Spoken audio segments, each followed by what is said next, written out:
This 3-game set as the Blue Jays wrap up this long road trip, 10-game road trip. They have 2 more games. John Gibbons' team lost last night.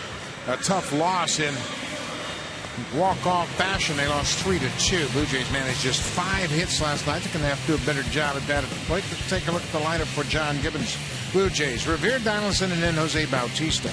Boy, he's been swinging a hot bat. Most important time of the year, Bautista's bat has come alive. 13 extra base hits in his last 22 games. And then Russell Martin, the catcher. He's put up good numbers against the starter for the Braves tonight, Shelby Miller. Russell is 6 for 19 with 4 extra base hits. 2 of those are home runs. And Russell, he needs to get back in the groove and start getting that line drive stroke toward right center. Especially against a pitcher like tonight's pitcher for the Atlanta Braves, Shelby Miller, getting ready for his 30th start of the season. 5-14 this year with a .286 earned run average. That earned run average 6th best in the National League. He is winless in his last 21 games. The last time he won was way back on May the 17th when he shut out the Miami Marlins. And that ran his record to 5-1 at the time. He's lost 13 consecutive games. He's allowed 0 or 1 earned run in 14 starts this season. And it's not just this year. This guy's a good pitcher. His career ERA of 3.18 ranks 8th among all active pitchers with at least 90 major league starts. So he's just not getting any runs to work with this season. Lowest run support in the majors, and he has been really handcuffed by his offense. He's just 24 years old. He's set to face the leadoff man, Ben Revere. Revere has faced Shelby Miller. He knows all about him, man. Revere's had a tough time, just 1 for 13. Here's the first pitch of the game. It's in there for a strike, and we are underway. Ben Revere 0 for 5 in the game last night. And was a big thing top of the order. They didn't do much at all. Revere, Donaldson, and Bautista combined to go 0 for 13. They left some runners on base yesterday, but Revere lined out with the bases loaded in the second inning. Base hit right there might have changed the whole complexion of that ball game last night. Not very often that you can shut down Donaldson and Bautista in the same game, but that's what happened last night. Edwin Encarnacion's back in the lineup, and that's a welcome sight for John Gibbons. You can bet. He is a tough out and a very good hitter. 1-2 to Ben Revere. Revere just doesn't swing and miss very often. He puts the bat on the ball, and he has been a welcome addition. Certainly has filled a role in the top of the order for the Blue Jays. He's getting on base. He's having good at bats, having long at bats. And you're right. He'll generally make a lot of contact. And the way he has been swinging, it's been like he's had a magic wand up there, just spraying the ball all over the place. Well, he learned from one of the best. Rod Carew was his mentor when he first started with the Minnesota Twins, and Carew always encouraged him, don't think about being a big guy. Just get your base hits, and there's a leadoff base hit. Revere will stop at first. Cameron Maben gets it back in very quickly. Well, there's the table setter. He's aboard, and now you've got 2, 3, and 4, and this is one of the most potent trios in all of baseball. One more RBI for Edwin, and he'll join that 30-100 club that Donaldson and Bautista have already added to. His presence in the lineup just makes this team just a little bit deeper, and just having him in the lineup makes everybody around him that much better. Absolutely it does. Josh Donaldson, we mentioned he took an 0 for last night. Goes after the first pitch and pops it into the seats. Pat, you have talked about it all season long, how patient these hitters are. But we saw them wild swings last night without the presence of Encarnacion in that cleanup spot. Maybe trying to do something too much, subconsciously, maybe trying to pick up the slack with Edwin out of the lineup. A lot of breaking balls from Tehran last night that the right-hander swung and missed at.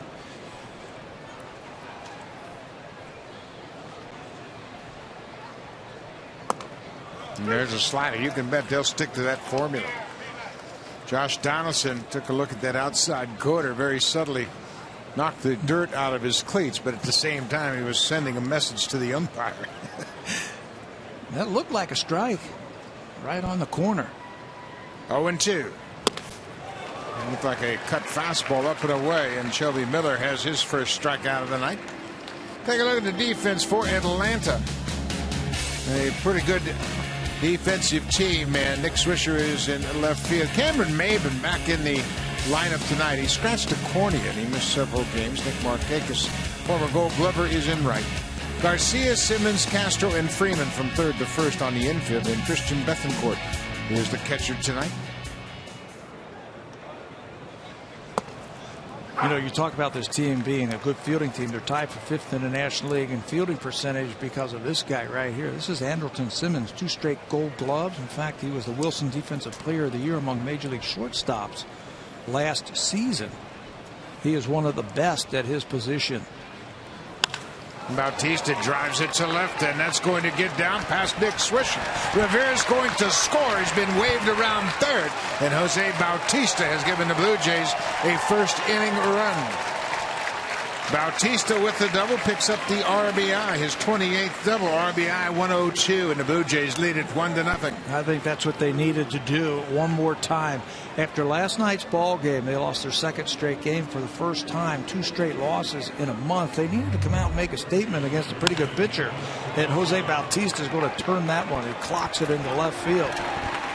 Thought it might hit off of the warning track and bounce out of play, but hit right at the edge of the grass and died, and that's going to allow Rivera with his great speed to score easily, and the Blue Jays grab a quick 1-0 lead. Jose Bautista, that's his first hit off of Shelby Miller. An RBI double. Edwin Encarnacion, he goes after the first pitch, and he lost the grip on that bottom hand. Edwin took batting practice today, and you can see he's got those 2 fingers taped together, and watch how he loses that grip. And that's by design. You know, he'll let go of that right there because he doesn't want to feel the effects of that rollover with the top hand. You can see the hands taped together right there to give it a little bit more support. Edwin has reached base in 42 straight games. A remarkable stretch of hitting, and in the midst of that, he had a 26-game hitting streak.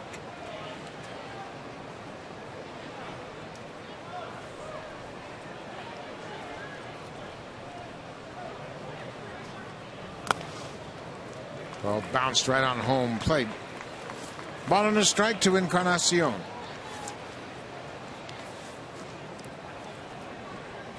Edwin left game 2 of that doubleheader on Saturday after taking an awkward swing in the 6th inning. Did not play on Sunday. Well, the rain didn't help, did it? Pouring down rain when he swung through that pitch. Well, it's taking a lot of time. Christian Bethancourt, the young catcher.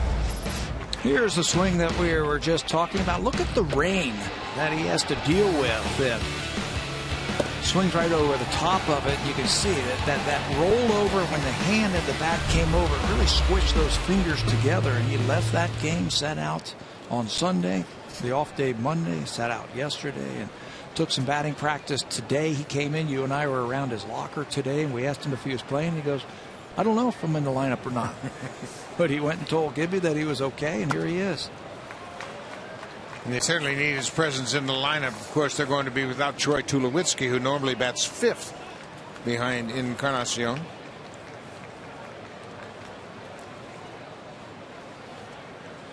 Two and one now to Edwin. Jose Bautista, an RBI double with 1 out. The Blue Jays lead at 1-0.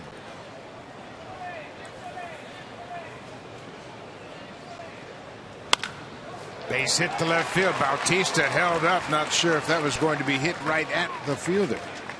So Encarnacion has stretched his streak to 43 straight games reaching base. He doesn't with a first inning single. And believe me, that's going to make that finger feel a lot better. Swinging like this, it looked like a changeup that was up, and he rifled that ball into left field. You're right, Jose had to make sure that ball got through. So he will be held at third base, and that's a good sign for the Blue Jays. Boy, it sure is, just having his bat back in the lineup. Now Russell Martin's got a chance to add to the lead. Russell went 0 for 3 in last night's game with a pair of strikeouts. And he also walked in his final plate appearance. Mentioned Martin's got good numbers against Shelby Miller. He's 6 for 19 with a pair of home runs.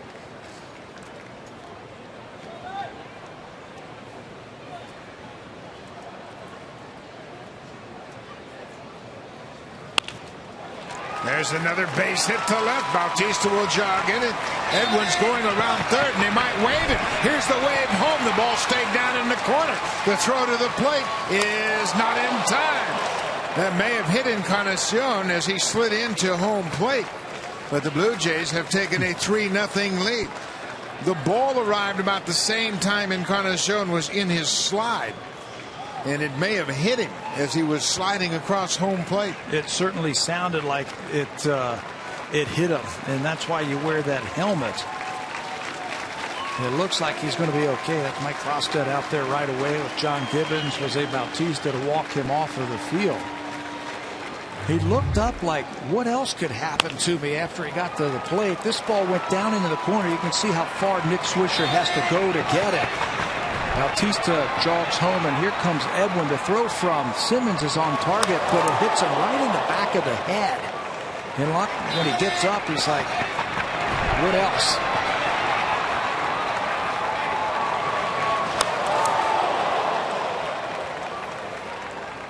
That's hard to imagine the ball would hit him. The helmet just begins to slide off his head and then gets right in the back of that helmet. So he slides across home plate. Boy, that's a shocker for a base runner, not anticipating getting hit, but then getting hit in the head. Thank goodness that helmet didn't come off as he was making his way from first to home. But it's a double for Martin. He takes third on the throw, and the Blue Jays are up 3-0. Ryan Goins with the infield in. Martin gets credited for 2 RBIs. He goes to third on the air by Simmons. He's charged with an error because the throw got away and allowed Martin to go from second to third. So for Simmons, that's just his 5th error of the season. And it was a terrific throw right on line, obviously. Right on line. The catcher just couldn't get out there and work his way around the player. Goins drives it to center. Martin's tagging up. He's going to come in to score. Boy, oh boy, this is just what the doctor ordered. The Blue Jays have scored 4 runs against Shelby Miller in the top half of the first. You know, Buck, you and I were talking to John Gibbons. We were sitting on the bench before the ball game, and we were saying, get some runs early, take the pressure off of the team. They looked a little bit tight yesterday against Tehran. It was a tough loss, a walk-off loss against the Braves. And I think the best remedy would get some runs early, and they've done that. You can't get him much earlier than this. 4 runs in the first on 4 hits. And this is a guy, Shelby Miller, who's been tough on them in the past. But Kevin Pillar, he bats with 2 outs and nobody on.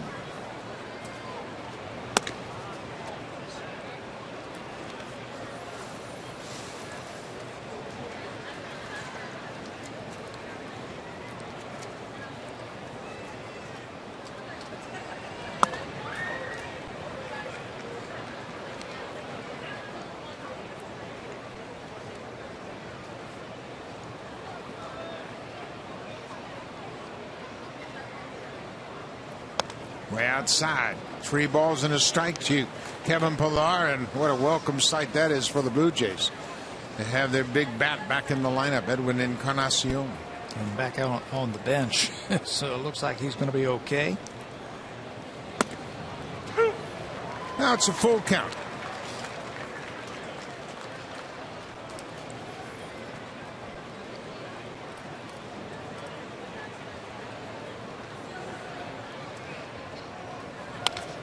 Fouled straight back.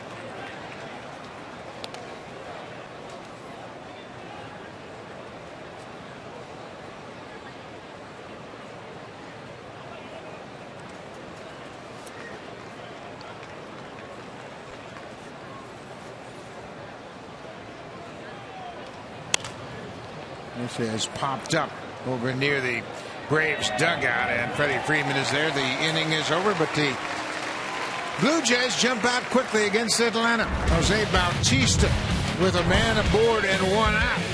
Hits a ball to the alley in left center. It 1-hops the base of the fence. Bautista chases home Ben Revere. That starts a 4-run inning.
They step to the plate. Let's take a look at the lineup for Freddie Gonzalez's Braves. Nick Markakis, top of the order over his last 9 games.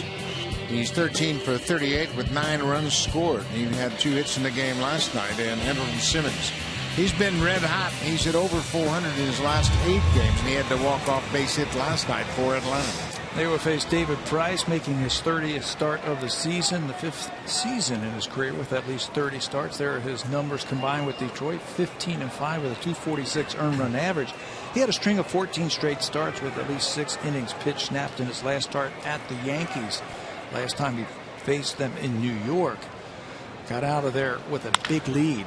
Nick Markakis jumps on the first pitch and hits it by Encarnacion. Markakis is headed for second with a leadoff double.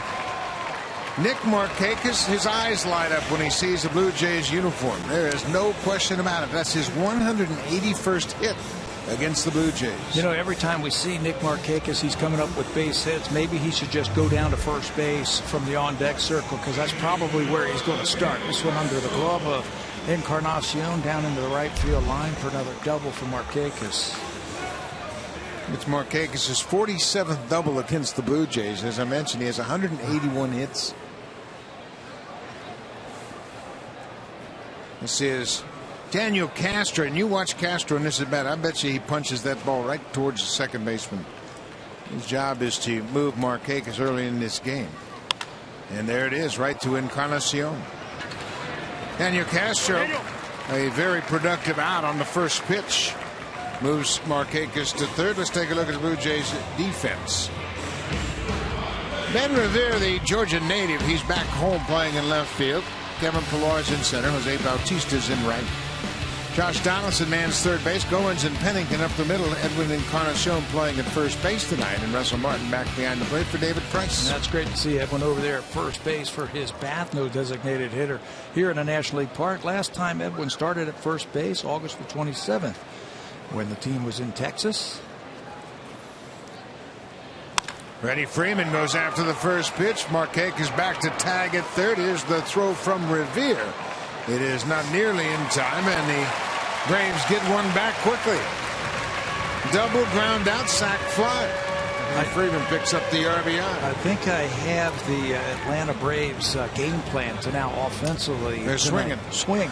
David Price has thrown 3 pitches. He's given up a run and got 2 outs on 3 pitches. These 2 pitchers, Shelby Miller for the Braves and David Price for the Blue Jays, they both are among the leaders in strikes. They throw a lot of strikes. They come at you. Adonis Garcia 2 for 4 in the game last night. Another strike from Price. They will both fill up the strike zone. Yeah, so the hitters, I think, taking a look at their scanner reports, and they're up there swinging. Goins makes a nice play. David Price is through the first inning. The Braves get a run. Nick Markakis comes in to score. We'll go to the second. 4-1 Blue Jays.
he'll look back on these 3 days in Atlanta with some very fond memories. Yesterday afternoon, he had a great opportunity to sit down and chat with one of his idols, and that is Phil Niekro. The two of them sat and just talked for about 15 minutes.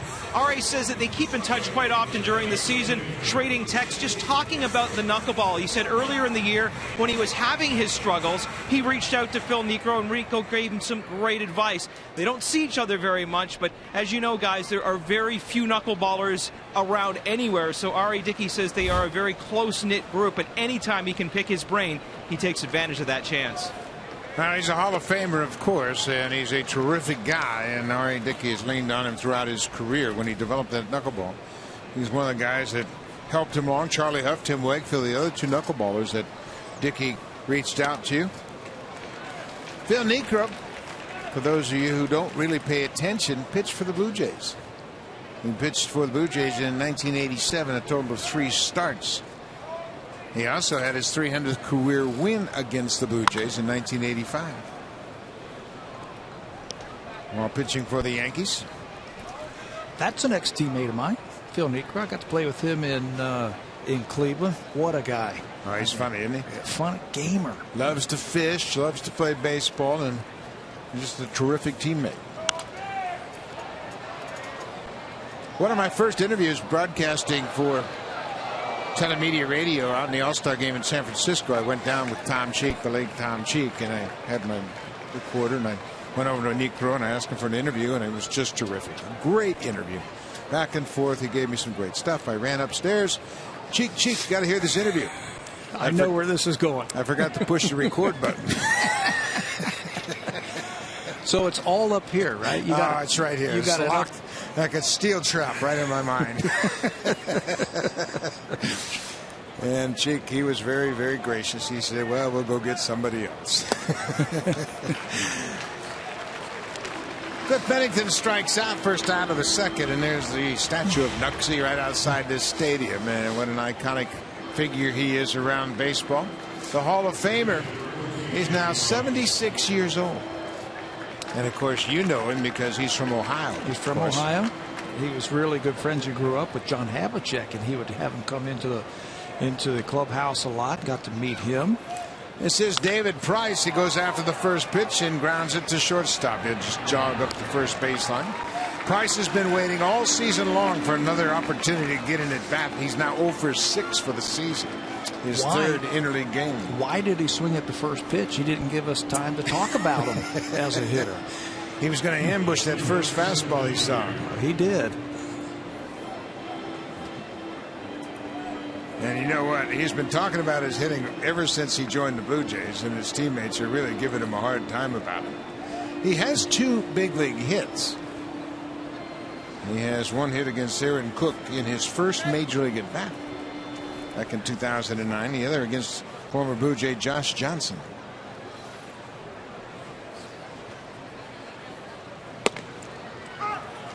Well, he looks good when he takes his batting practice. High stance right there, and that ball beat him just a little bit. He almost took it out of the catcher's glove. Just a little bit tardy. But he looks like a hitter. Well, he's got all the equipment. He's got batting gloves. He's got a shin guard. He carries around his own bats all the time. You got to love his spirit. Love it. Ben Revere got everything going with a single to center. He scored on Bautista's double. Revere scored all the way from first. 4-1 Blue Jays.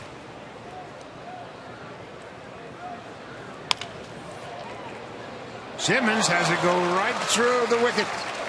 It was a little soft liner that one hop Simmons. He was anticipating a little higher bounce, and it went right through his legs.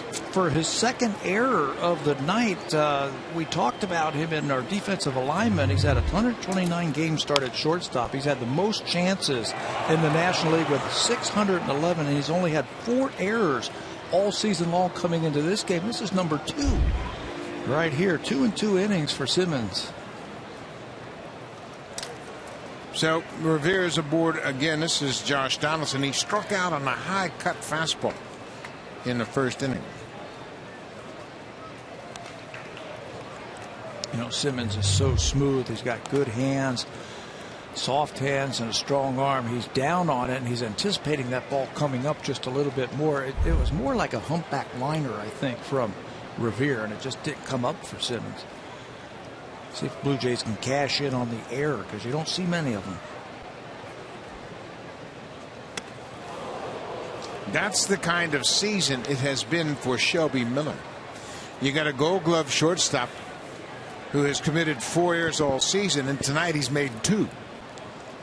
It's just that kind of season for Shelby Miller. He has not won, as Pat mentioned, since May 17th, a span of 21 straight starts. 21 game, a winless streak, second longest by a Brave starter since they moved here in Atlanta in 1966. The run the Braves scored in the first inning was the first run they've scored for Shelby Miller in 4 starts. Took something off that pitch, and Donaldson's behind 1-2. Oh, he's had some good games, but just nothing to show for it. Since his last win, he's had 8 no decisions. He's had games where he's thrown 7 innings and gave up 1 earned run, no decision. Another 7-inning game, 1 earned run, 3 hits, no decision. Revere was running on the pitch. The throw to first is in time to retire Donaldson. The Blue Jays have a 4-1 lead as we head to the bottom of the second.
Presented by the all-new 2016 Honda Pilot, proud partner and official vehicle of the Toronto Blue Jays.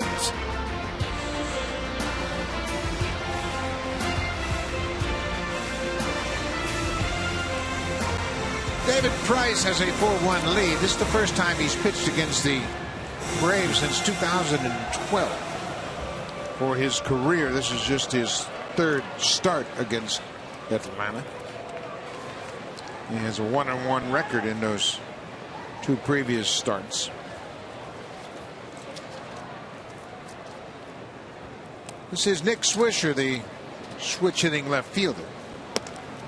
David Price finally threw a ball. He threw 5 pitches in the first inning, and all of them were strikes.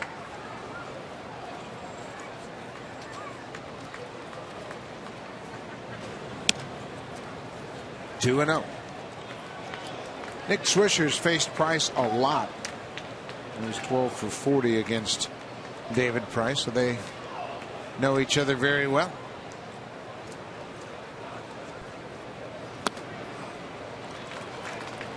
Three and 0. Russell Martin does the right thing, throws that baseball out of there. That didn't have any strikes in it. Pitched it out there. The numbers for David Price career Italy, 6-1 as a J. There's a strike. David Price is 2nd in the American League in innings pitched, 2nd in ERA at 246, 4th in strikeouts with 203. And there's a walk, a leadoff walk to Swisher here in the second. Well, David Price is making his 9th start as a Blue Jay, and boy, they picked up a gem when they picked up David Price. ERA leaders, only Dallas Keuchel has a better earned run average in the American League. Sonny Gray, Kazmir, and Archer on that list. He's also wins. He gets deep into the ballgame. Last time out was the first time less than 6 innings pitched, and that was for a reason, a calculated reason by the Blue Jays. They wanted to get him out there. He was struggling just a little bit with his command. Plus, Gibby said he wanted to save some of those bullets for his other starts. Ideally, David Price will be pitching in November. So you got to make sure you conserve as many pitches as possible. This is Cameron Maybin. He returns to the lineup as a starter. He came in last night as a pinch runner and had an at bat, but he scratched his cornea. And speaking from experience, that is a very painful injury. You scratch your cornea, and every time you blink your eyes, you can feel like somebody's taking sandpaper over your eyeball. Exactly, and then you're going to go out there and try and hit a David Price fastball? No way. Spent a couple of days off, did not play. He's had a good year for him.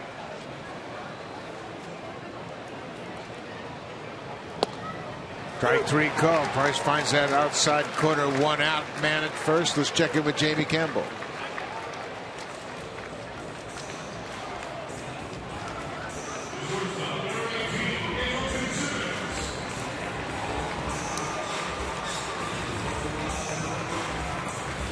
Greg Bird has been a very pleasant surprise for the Yankees. He had a deep home run to center field in last night's game. And Luis Severino has a lead. Chris Archer, the Yankees beat him up the last time they faced him in New York. He was 5-0 before that defeat. He had a lead against New York. Gave it up late in that game. Greg Bird, another 22-year-old. The major leagues are full of 22-year-olds who are doing stuff. Boy, aren't they? How about Bryce Harper? He's just 22 years old. Did a couple of home runs last night. Bryce Harper is breaking records, and when you think of him, he's hit a home run down the line. He has 10 games, Harper does, with 2 or more home runs in his career. And he's not 23 yet. The only other 3 players to have had as many multi-home run games at 22 years or younger, Eddie Matthews, Bob Horner, and Mel Opp. So Harper is in very exclusive company. Anderson Simmons, he got the game winner in last night's game. He had a first pitch single to right field and walked off the Blue Jays.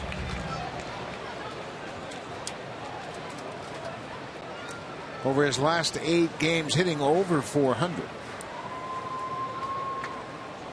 Simmons drove in 2 runs last night, had a ground out for an RBI earlier in the game. It looked like he swung at that pitch, but that's not the case, says Lance Barksdale down at first. Price has good fastball, and you can tell already that he has better command of it tonight than he did in his last start at the Yankees. Again, only 5 innings. He had 7 strikeouts, but it took him 96 pitches to get through 5 innings.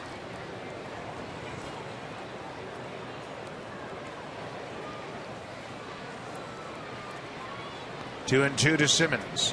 Strike 3 call. Price, he can work both sides of that plate, and he finds the inside corner this time to Simmons. He struck out Maybin on an outside strike. One that he thought might have been strike 3 on the outside corner. Now he's going to come back in and paints that inside corner. Strikeout number 2. And now you got to get Bethancourt, so the pitcher leads off. Christian Bethancourt from Panama, 24 years old. He spent parts of the last 3 seasons with the Braves. He goes after the first pitch and rips it down in the corner. Ben Revere's going to have to hustle it back in, and they're going to stop Swisher at third as this lineup has a game plan. They're going to go after Price early in the at-bat, and Bethancourt comes up with a 2-out double, his 7th. You know, they're going to have to pick up on that and maybe throw some change-ups or something off speed. This is a fastball right on the inner half to a 188 hitter, and he rips this ball to left field. Nick Swisher who walked, is at first base. He can only get to third base. The ball is hit so hard and retrieved by Revere. But I think they're going to have to start throwing some changeups or some other off-speed pitches on that first pitch.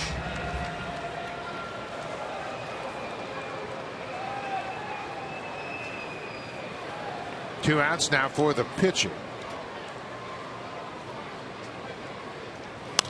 He goes after the first pitch, pops it up right side of the infield. Encarnacion calls for it, makes the catch. Price gets through it. The Braves leave a pair. Will go to the third. Jose Bautista has already delivered an RBI double tonight. Edwin Encarnacion back in the lineup. He has a hit. Russell Martin has driven in 2 already. Middle of the order for the Jays.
Show, and it's nothing like your old Muppets. You can catch it Monday on City.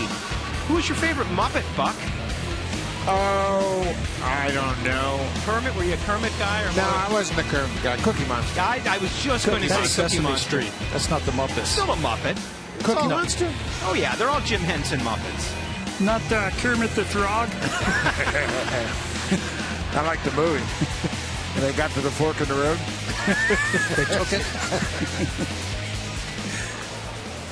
So we move to the third, and Jose Bautista, we mentioned, he got everything started. Bautista came into this game batting .342 over his last 22 ball games. And he drilled a double to the gap in left center to drive home the first run of the game. What a season Jose has put together. Didn't start out that way, did it? Remember the shoulder injury way back in April? April 21st, he injured his shoulder on that ill-advised throw, and he's got his average up to .252 now. There's a fastball top of the zone. Bautista has scored a run tonight. That gives him 99 runs scored. He has 93 walks, 99 strikeouts, and he's driven in 102. All of the big numbers you want from your run producer. Runs scored, get on base, and drive him in. Got a .370 on base percentage. He has shown great patience at the plate when they needed base hits and they weren't going to throw him strikes like this at bat right here. He'll take it and he'll pass that baton for the guys behind him. This is exactly the impact of Edwin Encarnacion. Bautista can take those borderline pitches. This is bounced up the middle. Castro from the shortstop side makes a nice play and gets a good assist at first. Daniel Castro coming from second base got on the shortstop side of the bag and then threw a low throw, but Freddie Freeman was there to dig it out of the dirt. That had a little tricky spin, that last hop. Watch it. Bam. He's got to stay with it on the short hop and plenty of arm to get it across the diamond. Tricky little hop at the end, and Castro, who is going to play a lot, they said. They want to see what they've got in this kid right here, and he is saved on the other end by Freeman. Good play.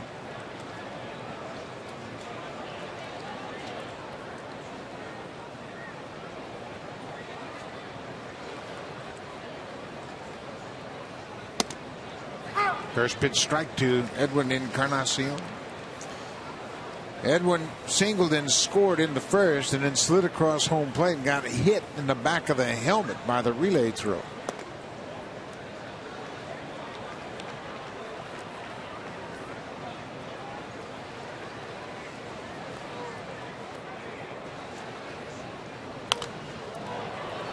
He had a good cut at that breaking ball. Edwin's a very good hitter, and he's a very smart hitter. He'll look for pitches and set pitchers up. Yeah, he's not just a slugger and a guy that drives in runs. He is a very intelligent hitter. That time it looked like he was going to try and hit that ball to right field. Ground ball up the middle again. Get through for a base hit. Encarnacion back in the lineup is already 2 for 2. You know, they play a very interesting defense for Donaldson, Bautista, and Encarnacion. The shortstop almost in the hole, so there's a gigantic hole right through the middle. Simmons pulled way over. Watch where he is. So look at between Simmons and the second baseman. If you can just hit a ground ball, a 3, 4, 5 hopper up the middle, you're going to have yourself a base hit. Yeah, I think the Blue Jays hitters are so talented. When they get to 2 strikes, they can massage the baseball all over the diamond. Russell Martin had a big hit his first time up, a 2-run double. Goes after the first pitch, and that's going to be out of play.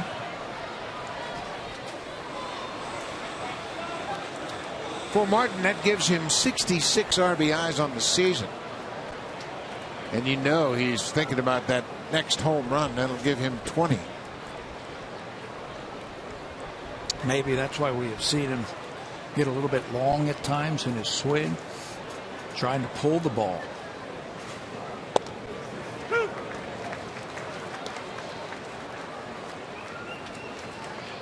Russell's career high in homers came in 2012 in New York with the Yankees. He had 21 home runs. That season with New York, he had 53 RBIs. He surpassed that number. Last year in Pittsburgh with the Pirates, he drove in 67 runs, so he's an RBI away from that mark.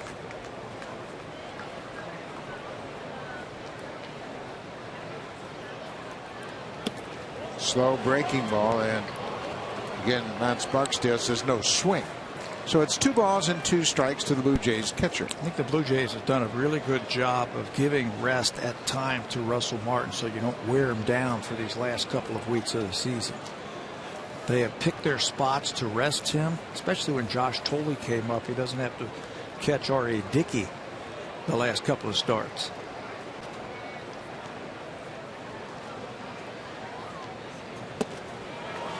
Looks like that sinker was down and in, and Martin strikes out.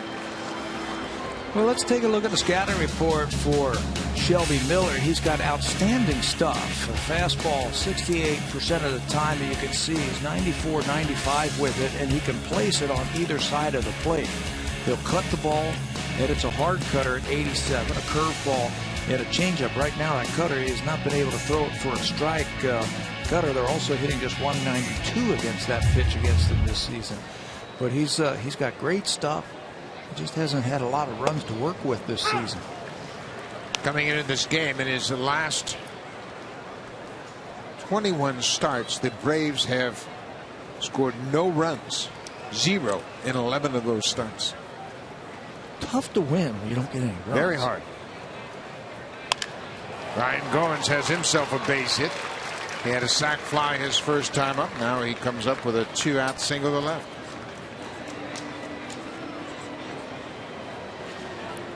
We mentioned that Shelby Miller has a very good ERA coming into this game, but he is not won since May 17th because of the run support. 2.37 runs per start for Shelby Miller. And it's just tough to win, like you say. Go out there and pitch your heart out, but if they don't score any runs, you're not going to win any games. Yeah, all you can do is go out there and just do the best you can. He's had a great earned run average. He's pitched some great games, but the offense has dried up whenever he takes the mound. Kevin Pillar goes after the first pitch and pops it into shallow center. Castro gets out. makes the catch. The inning is over. The Blue Jays get a pair of hits, but Strandchi will go to the bottom of the third. Jays up 4-1.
You do have tickets, you're going to want to show up at the ballpark early because there's lots of giveaways coming up on September 26th and 27th. It's Blue Jays Fan Appreciation Weekend presented by Allstate.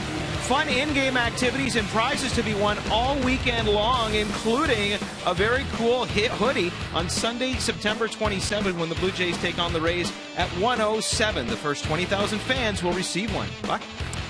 A beautiful hoodie, and you can bet that's going to be a hot item that final weekend of the season. And certainly the fans should be applauded for their support of this ball club. They have turned out in record numbers late in the season, and it's been a great atmosphere. Nick Markakis, he doubled on the first pitch he saw tonight, came around to score on the sacrifice fly by Freddie Freeman.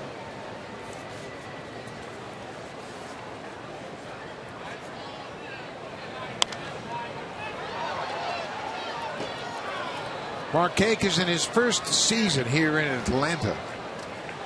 He was a free agent after playing in Baltimore. He was the #1 pick of the Orioles in 2003. Spent all of his major league time with the Orioles. That ball is going to split the defenders, and what a play by Goins. He got him. Oh my! That's a play where you just say, okay, there's an infield hit, but Goins never gave up on it and threw it right on the money. The Braves are going to take a look at it in their video room. I mean, it was bang, bang, but what an accurate throw on the run for Goins. You know, as soon as he hit the ball, it was like, okay, there goes Markakis again, getting another base hit against the Blue Jays. Donaldson can't get to it. Okay, Goins got it, but it's the throw that made this thing. It's accurate, it's on target, and he's got a lot on it. What a play by Ryan Goins. And you know who really appreciated that? Because he was out at first base, David Price. Instead of a runner on base and nobody out, Ryan Goins with a spectacular play in the stretch by Encarnacion to get that lead runner. There you go. Price couldn't believe it. The defense has been terrific, and it doesn't make any difference where Goins plays, second or short. He'll put a star in the book every single night. Another red star for Ryan Goins. Well, that is such a big play to start an inning. It looked like an infield hit. Yeah. You go, now they're going to get something going here. But now you got Castro at the plate with one out, nobody on. You almost concede the base hit. You say, well, there's only a few shortstops who can make that play. The third baseman's not going to get it. The shortstop doesn't really have a chance, but Goins stayed with it and made the great play. And now Price, instead of, again, a runner on first base, and the Braves then can hit and run, they can bunt, they can do all kind of things. You can stay out of the windup and try and get the hitter now. This is Daniel Castro. Hit a ground out to the first baseman in the first inning. That moved Markakis from second to third and set up the sacrifice fly. Today is Mexican Independence Day, and Castro is from Mexico. They celebrate their Independence Day September 16th.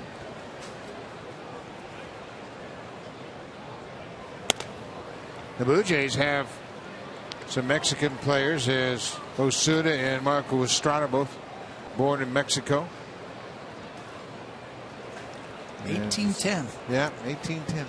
Mexican Independence Day. You look around baseball, there's quite a few players in the major leagues right now. There are 11 native-born Mexicans playing in the major leagues right now.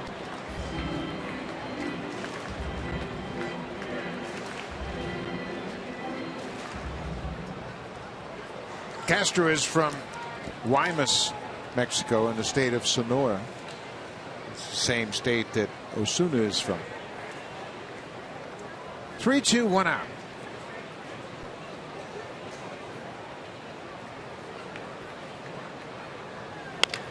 Ground ball, Donaldson to his left. Ball kicks up on him. He stays with it and makes a nice play. Donaldson never gave up. The ball stayed right at his feet. He was able to recover and throw out Castro. Well, he kept his feet moving. That was the most important part about that play. He got in front of it. It took a little tricky hop right at the end, but he kept his feet moving, and that way he could field through the baseball. Like infield instructors tell you, field through the baseball. If you bobble it momentarily, keep your feet moving. Keep your momentum going over to first base, and he finishes off the play. Freddie Freeman has the Braves RBI tonight. He had a sac fly in the first.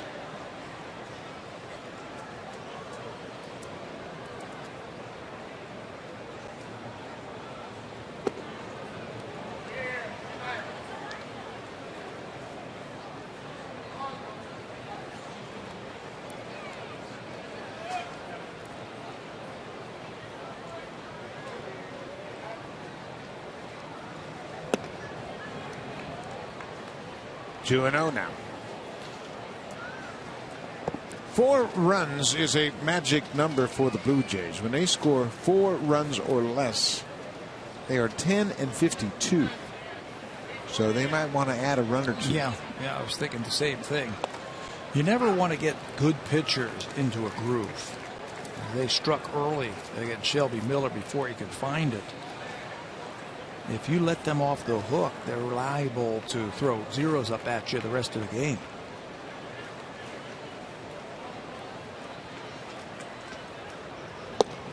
John Gibbons and I were sitting on the bench prior to this game, and he was talking about the record with the Blue Jays scoring 4 runs or less. He goes, you know, if you do get into the playoffs, that's a tough time to score a lot of runs. He said, you know, 10-52, that's like starting out 0-42.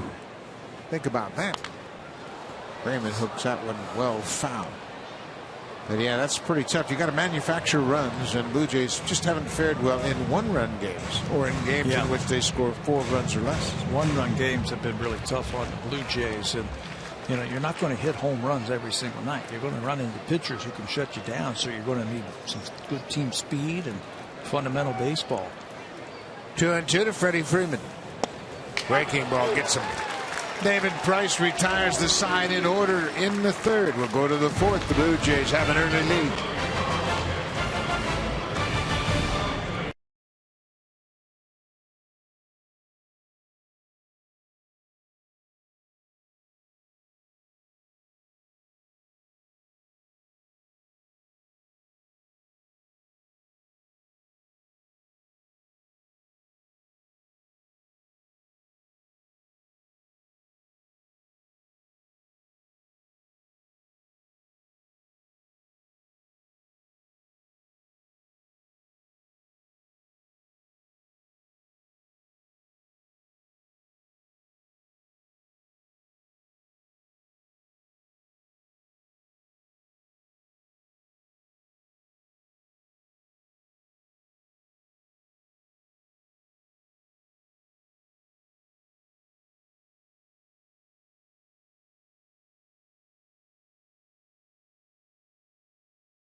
is out, and it features a fantastic interview with the Blue Jays' Roberto Osuna.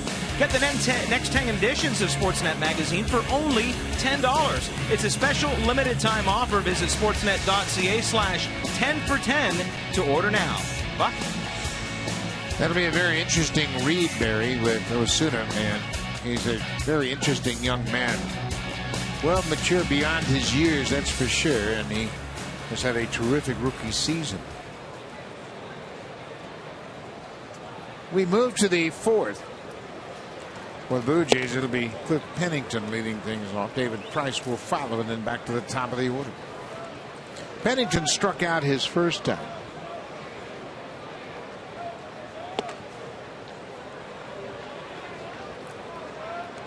Now it's 2-0. You know, one thing I've noticed about Cliff Pennington, he gives professional at bats. Yeah, he really does. He works the count, and he'll take his walks. We were talking when the team was in New York. They had a big inning against the Yankees in Game 2. I thought his walk really set things up. And here he takes another walk. Big walk to start it. Man at first, nobody out. Let's check it with Jamie Campbell.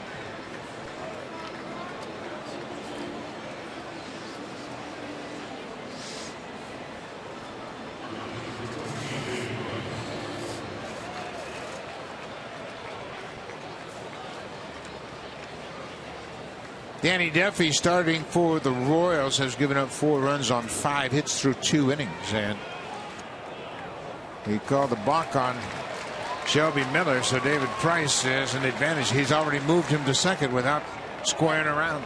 You know, it was Cliff Pennington who picked up the balk, I think, before anybody else. He noticed something from Shelby Miller when he was looking in for the sign, and he was called. He started, and then he stopped, according to Lance Barksdale. He's going to hear it from the manager of the Atlanta Braves. He's giving him a reason why he called the balk. So David Price now. The Braves expect him to bunt with Pennington at second and nobody out.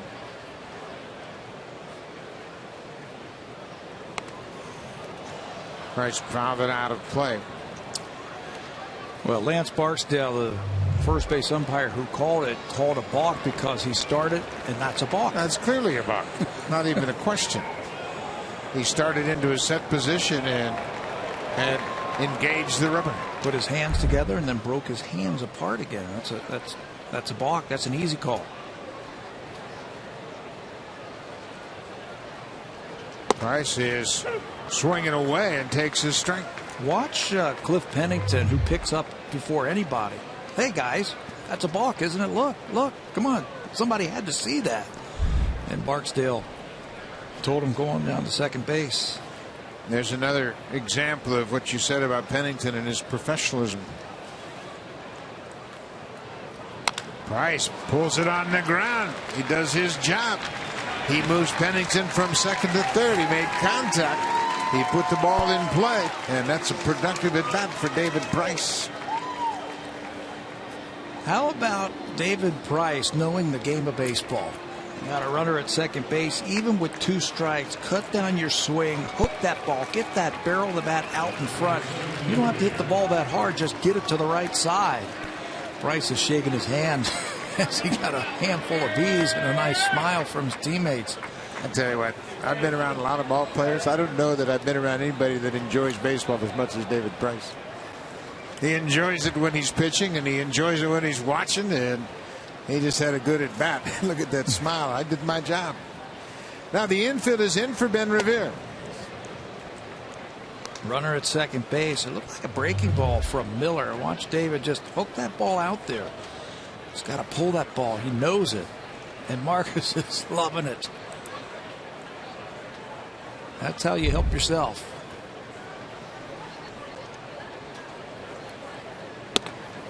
Ben Revere now batting with the infield drawn in. Revere singled to center and reached on an air.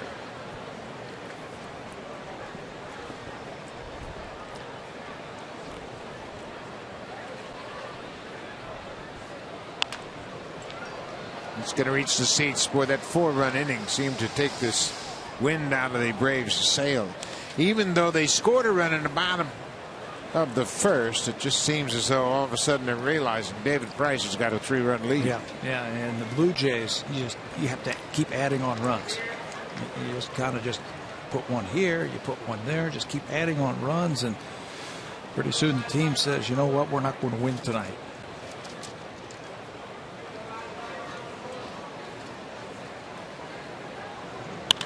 There's a fly ball to right. Tagging is Pennington. Markakis sets up for the throw. Here's the throw to the plate, and it's going to be late. Pennington swipes home plate, and Revere picks up the RBI with a sac fly, and the Blue Jays have their 5th run. It's 5-1 Jays. You know, as a hitter, when you're in that situation, you're looking for a ball that's ups, because that's the ball that you can get in the air a little bit easier, and Revere does a great job waiting for his pitch, waiting for something up in the strike zone that he can get into the outfield for the sacrifice fly. And the Blue Jays do it again. That's their 2nd sacrifice fly tonight.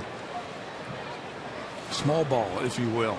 Well, that's what we were talking about, adding to that 4-run lead. And David Price gets an assist for his ground ball. He pulled the ball to the right side, moved Pennington from 2nd to 3rd to put Ben Revere in position for that sac fly. Well, it's all about taking advantage of the other team's mistakes.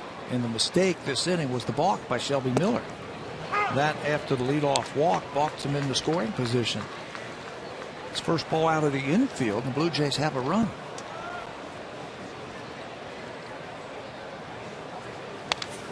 Donaldson hits it off the end of the bat.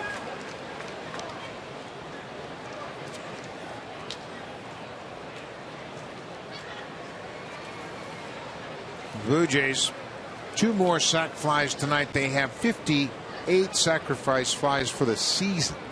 That's the most in baseball.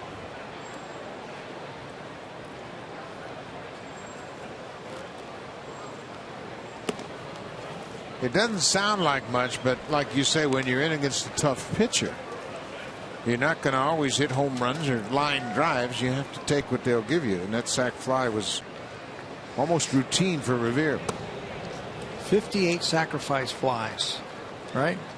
That's 58 runs for the Blue Jays.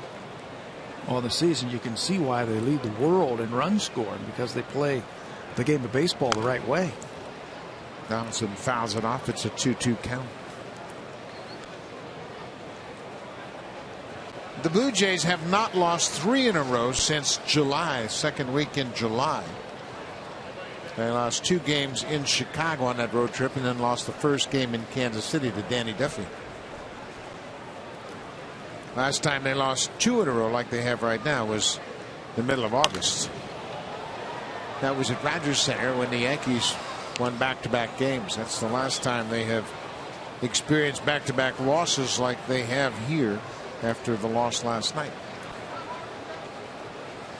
That's a good feeling when you know you're not going to have any extended losing streaks, and because of guys like David Price. Yeah, that's why right there, when you've got that true ace, a guy who can win you games like that. Donaldson hooks this one down the line. That's a fair ball up against the wall, and Donaldson's headed for 2nd. Josh Donaldson with the 3rd Blue Jays double of the night.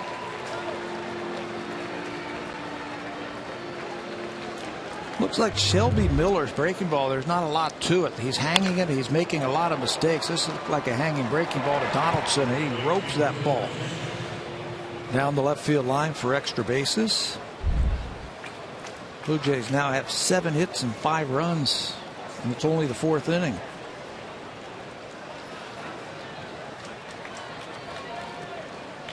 Jose Bautista drove in the first run of the game with a double in the first. We mentioned the sacrifice flies. Blue Jays now have 58. Their franchise high is 65. They did that in 91. And they also had 62 sac flies in 1990. So you would think that that franchise record is in reach.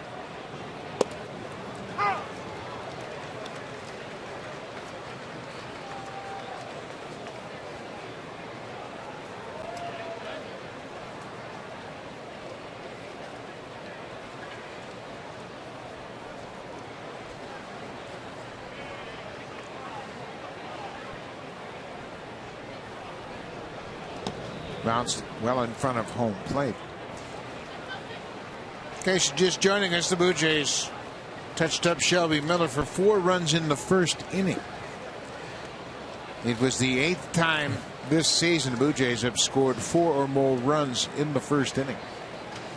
They will get a starting pitcher down when he's just trying to get settled into the ball game and put up a crooked number. That's what it looked like for Miller. He just didn't have his stuff like we have seen in the past, and Blue Jays were waiting for him. Bautista with a 3-1 count. Sugar Ray Merriman starting to loosen up for Atlanta.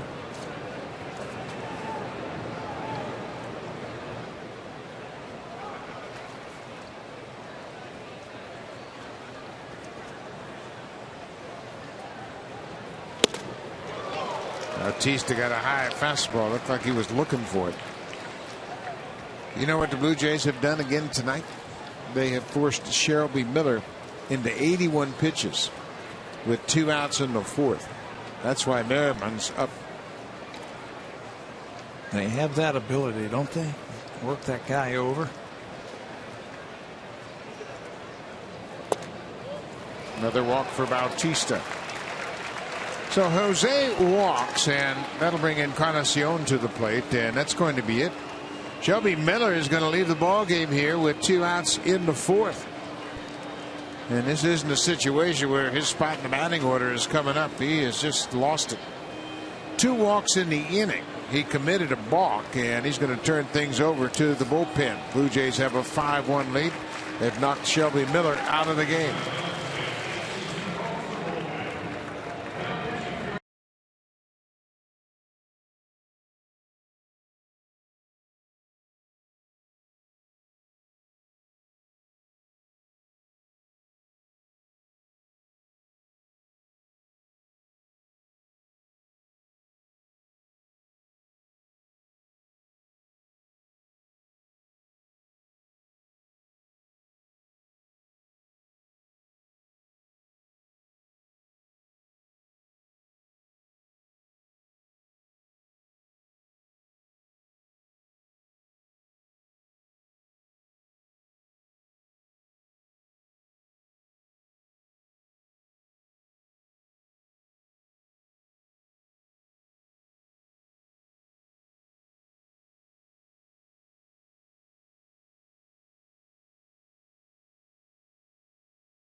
New pitcher for the Atlanta Braves is Sugar Ray Merriman. He was originally signed by Kansas City Royals. They released him in 2014. Atlanta picked him up, and here he is in his rookie season, making his 14th appearance. Fastball, curveball, good changeup. That's what you're going to get from Merriman. And yes, that is his given name right there, Sugar Ray, named after Sugar Ray Leonard, the great boxer. He's 0-1 with a .564 earned run average. He's been up and down all season long for the Atlanta Braves. He was recalled on August the 24th. This is his 3rd stint with the team.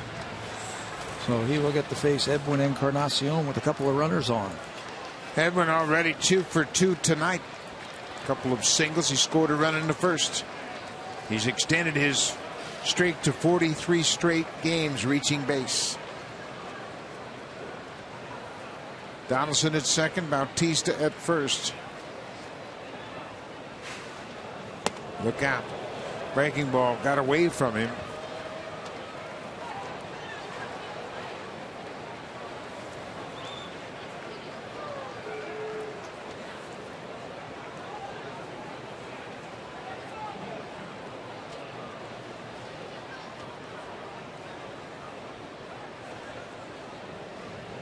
Now the breaking ball inside. The Blue Jays have seen Merrimon in the past. They saw him in April, but he only threw 2 pitches. He came in and threw ball 1 to Donaldson, and the second one was a walk-off home run in extra innings. Donaldson took him deep and walked off the Braves. That was the only game they won in that 3-game set back in April. 3 straight balls. 3 straight breaking balls, and he lost all 3 of them. You can see he keeps trying to wipe the sweat off and the perspiration off on his pant leg, like that ball is slipping out of his hand. Merrimon is from Colombia. He's 26 years old. Encarnacion, you got to believe he's going to take a strike here because Merrimon hasn't been close.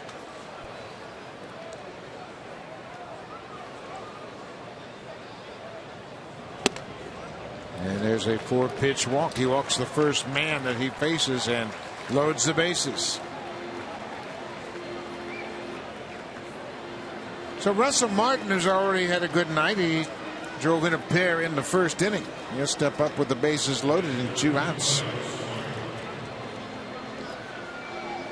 Boy, right after a guy throws 4 straight pitches that really work close, this is where you got to, what you see, you call it keyhole. You look for 1 pitch in 1 spot, and if it's there, have confidence to swing that bat. Inside strike.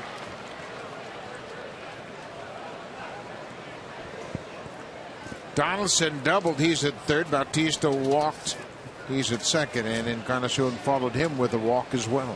Bases loaded for Martin.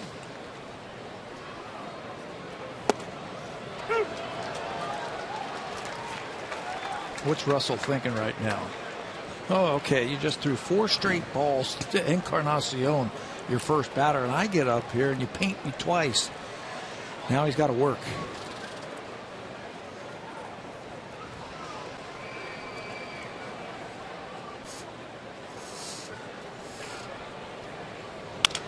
Off the end of the bat. Garcia goes to first. The inning is over, and after a walk, Merrimon gets out of it. Blue Jays leave the bases loaded, but they add a run. They now have a 5-1 lead as Atlanta is set to bat against Price.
MLB.tv. Watch every out-of-market game live in HD on more than 400 devices with MLB.tv Premium. Real-time highlights, live look-ins, pitch tracking, and more. Every night on every device. Visit BlueJays.com for more details. Buck, as we get closer and closer to the end of September, it's becoming a lot more fun following these pennant races. Well, it sure is, Barry. A lot of great games going on, a lot of great series going on. In the American League, how about the Texas Rangers? They have taken over first place in the AL West. Texas beat Houston 6-5. Mitch Moreland had a walk-off sac fly. to win it in last night's game. Sean Tollison picked up the win in relief. Oliver Perez, the lefty, took the loss. They've also taken a 1-0 lead tonight already against Houston. Martin Perez against Dallas Keuchel, and they scored a run in the first inning off Keuchel. Who got the RBI? Prince Fielder. The good ones step up, don't they? In crunch time. Adonis Garcia, the third baseman, with a ball and a strike. He lined out to Goins to end the first.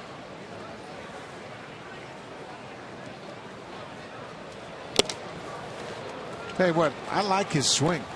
He's got a nice swing. He's really short to the ball. He's got a little pop. He's got 8 home runs.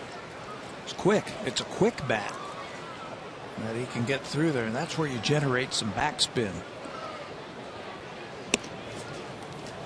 He's got those 8 home runs in 155 at bats. 30 years old. He's from Cuba. The Yankees signed him originally as a non-drafted free agent.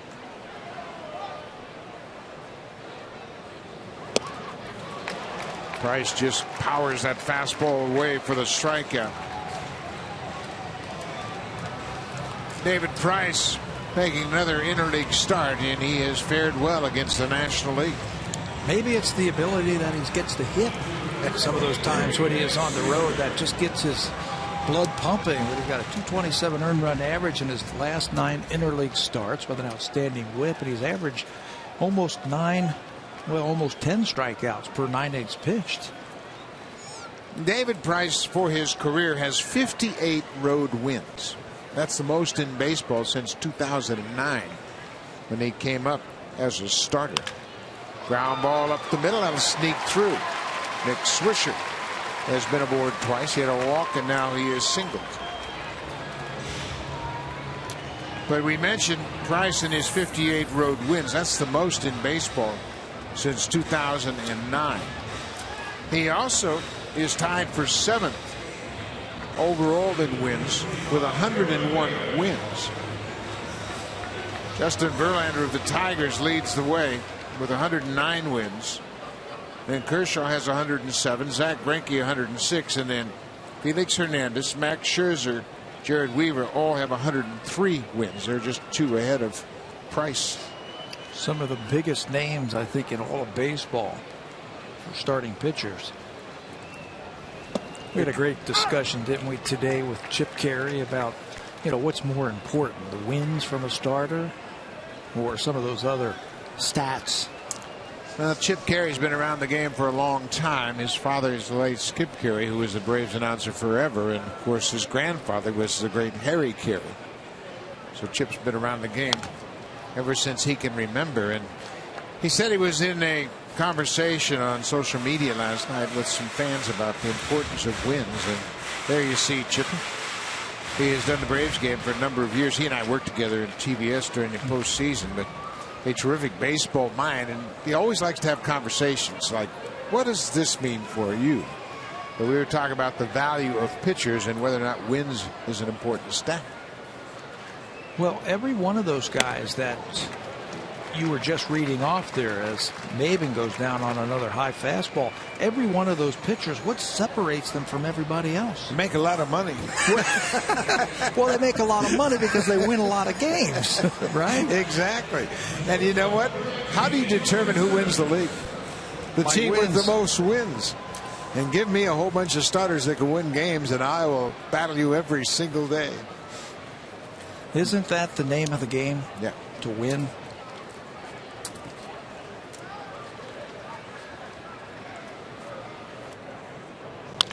On the ground.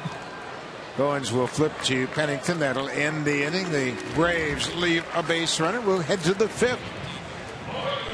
It's 5-1 Blue Jays, and now it's time for a Blue Jays Central update. Here's Jamie Campbell and Kevin Barker.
analysis and post-game interviews. Catch Blue Jays Rewind, part of the morning highlights on Sportsnet 360. Buck, we're seeing more and more of Ryan Goins in that morning highlight package, not just for his defense, but what we're seeing him do with the bat right now.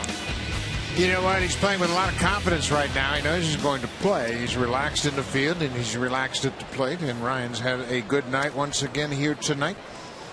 He'll start things off for us in the fifth. He's had a sac fly and a base hit to left. Ryan's average at 242.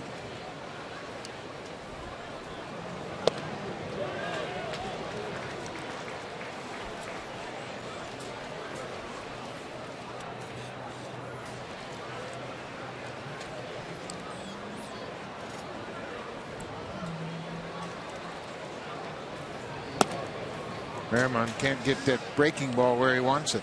He hasn't thrown one for a strike yet, has it? Well, he threw one to Russell that backed up and stayed on the inside part of the plate. His best pitch might be his changeup, and there it is right there. Going to have to throw something other than that for a strike to make that effective.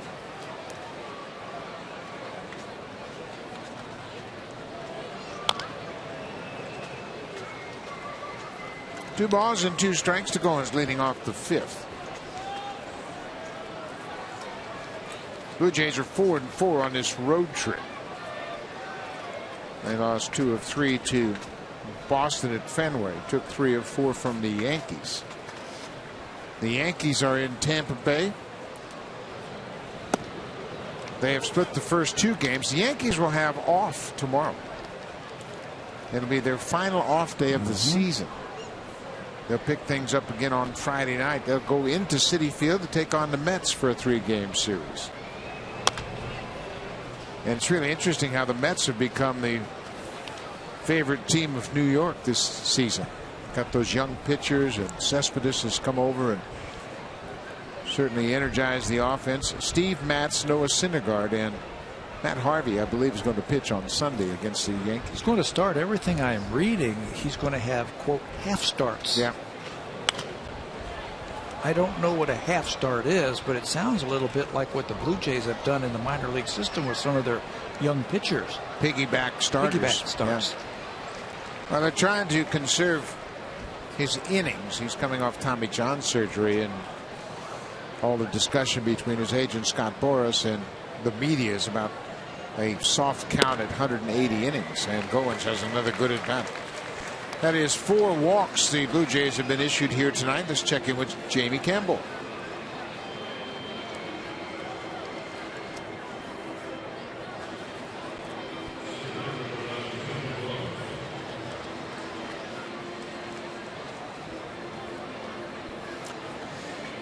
Well, you know what? You really have to give Jeff Bannister a lot of credit, because he has done some unusual things, including playing Mike Napoli in left field just to get another bat in the lineup. Against lefties? Napoli's responded. That is all against Dallas Keuchel, isn't it? 6 runs on 6 hits against Keuchel in the first. That if the season started to or stopped today, he would probably win the Cy Young, don't you think? I would vote for him as the Cy Young winner. He's had a great season. Not going so well tonight.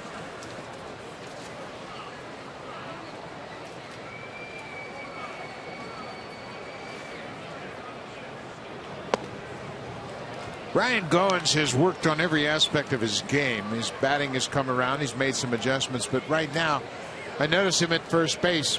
Tim Leaper's done a great job working with him, and what he's doing is he's keeping his feet moving when he takes his lead, just to try to stay in a more athletic position.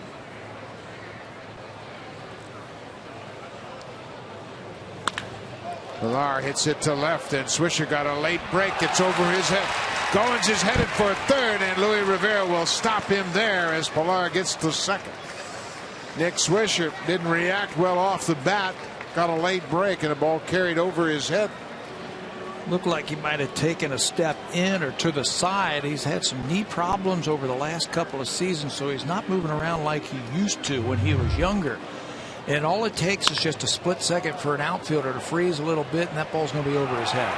Extra bases for Pilar.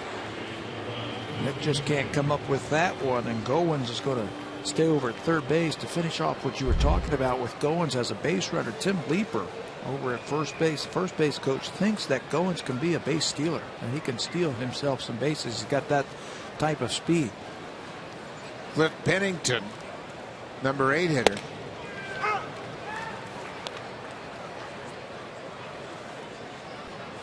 Pennington walked and scored in the 4th.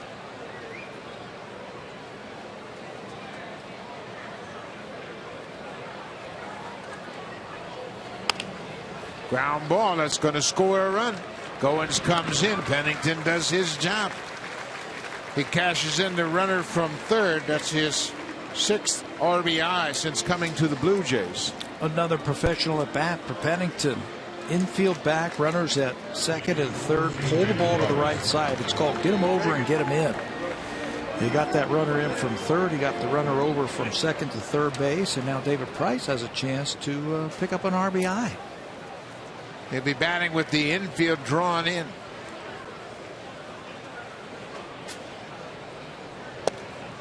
Price had a productive at bat his last time up. He grounded out to the second baseman and moved the base runner from second to third, and he would later come in on a sac fly.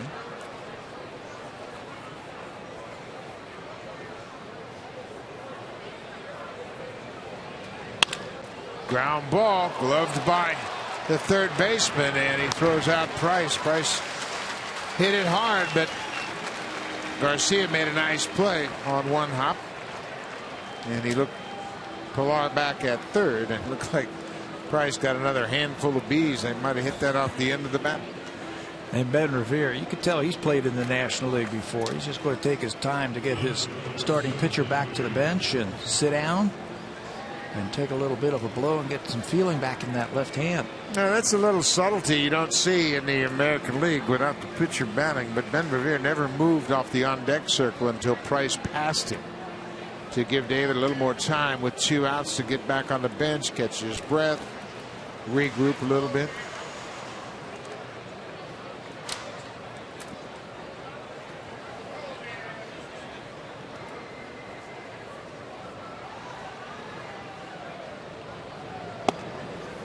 Ben Revere's had another good night. He's been on base 3 times.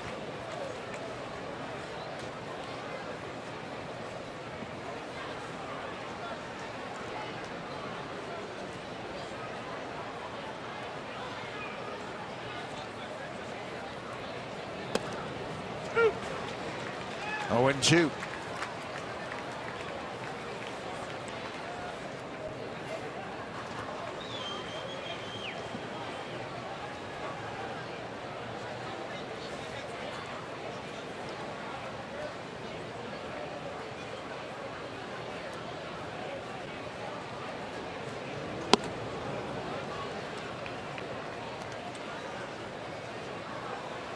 Blue Jays lead at 6-1. They've out-hit the Braves 8-3.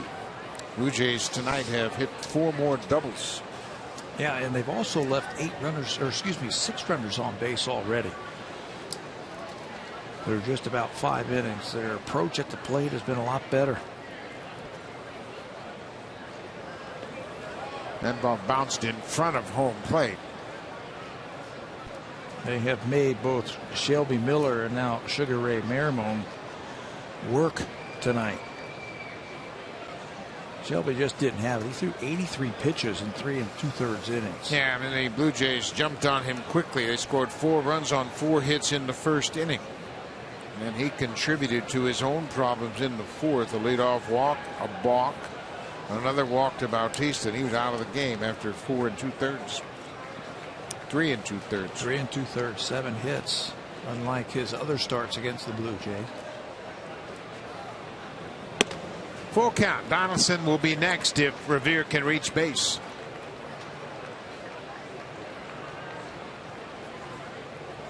Josh doubled his last time up.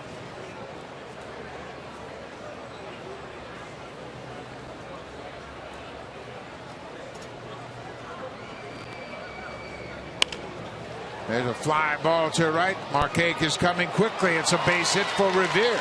Pilar's in to score. Revere's headed for second. Another double for the Blue Jays. Pilar comes in to score the 7th run. It's the 5th inning, and Ben Revere's had 4 at-bats tonight. That's how it has gone against the Braves and how it has gone for the Blue Jays tonight. This is his 4th successful at-bat as he just drops that ball in front of Markakis. It will also cash the runner Pilar. And once that ball gets by Markakis, it's extra bases. 7-1 Blue Jays. 5 doubles for the Blue Jays now. They have 274 doubles for the season. And to me, a double is a great hit because the pitcher is constantly turning at second base and looking at that runner in scoring position. Yeah, how many times have you seen pitchers give up the gopher ball, the home run, and it's almost like a rally killer? He can start out of the windup and start fresh. Popped up middle of the infield. Freddie Freeman, the first baseman, comes in. First baseman makes the catch. The inning is over, but the Blue Jays score 2 in the top of the 5th. Take advantage of another walk.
We'll have baseball for you tomorrow. It all begins at 12:30 Eastern Time, 9:30 Pacific Time on Sportsnet.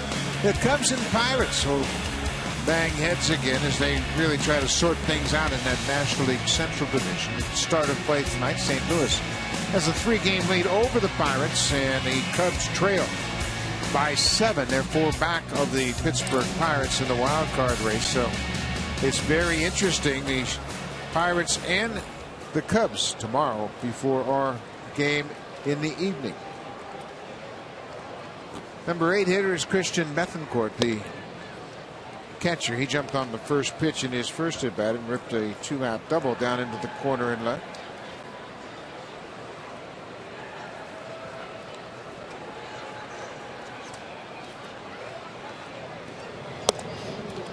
Two and 0. Ryan Lavarnway, backup catcher, has grabbed the bat. He's on deck and looks like he's going to hit for the pitcher.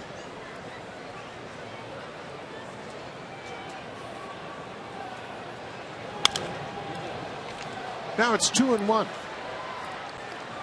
The Blue Jays have a 7-1 lead, and it's an interesting situation. Price went 5 innings in his last start against the Yankees. And John Gibbons talked about, well, you know, it wasn't an easy game for him, and they want to conserve his arm and keep his innings under control. Of course, they anticipate playing deep into the postseason. And he was struggling, I thought, against the Yankees. 96 pitches in 5 innings for a guy who's got great command like Price told John Gibbons that he was just struggling. And they did the right thing. They had a 9-2 lead at that time and got him out of that ball game. Well, Price tonight has thrown just 51 pitches. He had a 5-pitch first inning. So it'll be interesting to see how they play it out. Not only for Price, but for some of the position players. For some of the position players, I agree with you.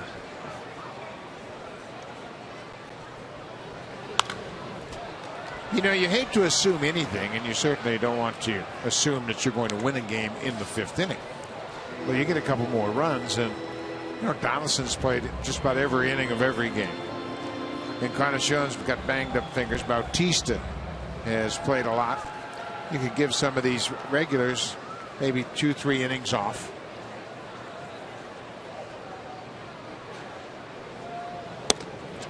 There's a leadoff walk.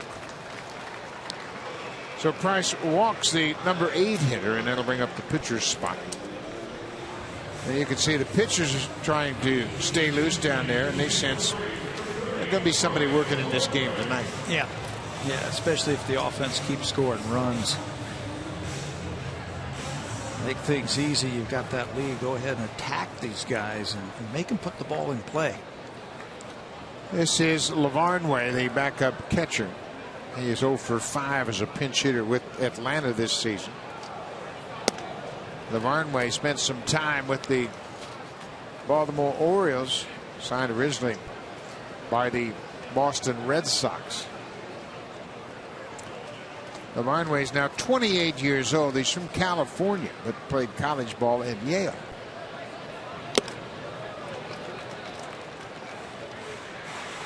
He's had parts of 5 seasons in the big leagues with Boston and Baltimore before coming here to Atlanta. Originally a 6th-round draft pick in 2008. Didn't he have some big numbers in the minor leagues? Had with some Boston? power numbers, yeah. And everybody thought this was going to be the next big hitter, the next big player for the Boston Red Sox. But it just didn't work out. 1-2 now to the pinch hitter, Lavarnway. Bethancourt walked to start the inning.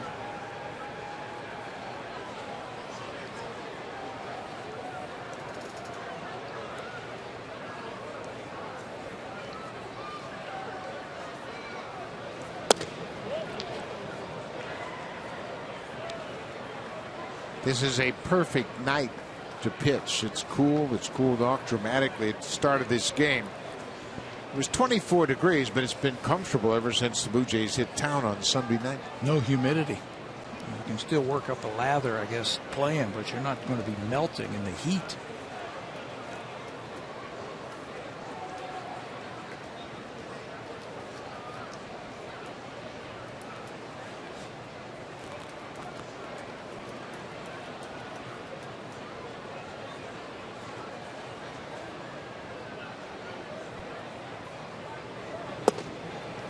Now it's 3-2. Price walked the leadoff man here in the 5th. He's walked 2 so far. Price has 5 strikeouts.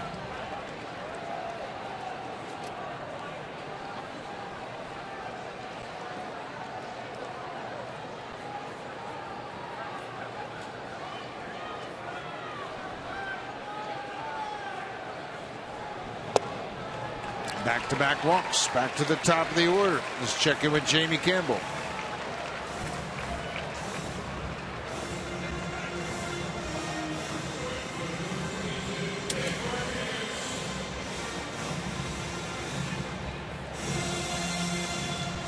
Chris Archer has allowed 1 run on 3 hits. Luis Severino, the rookie starter for New York, no runs on 4 hits. They both have recorded 6 strikeouts to this point in that ball game.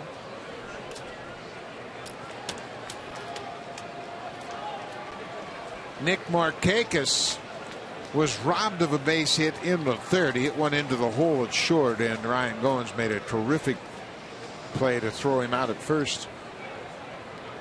You know, and I think that's exactly where Markakis is going to be looking once again against Price. And a couple of runners on. He's going to try and stay on that ball as long as he can. And hit that ball the other way.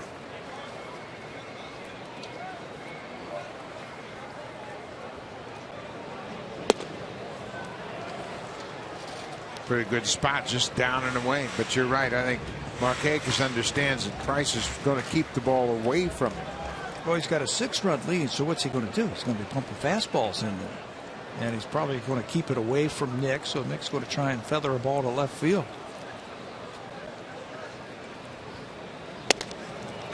They crossed him up and came up and in, and Markakis swung right through it.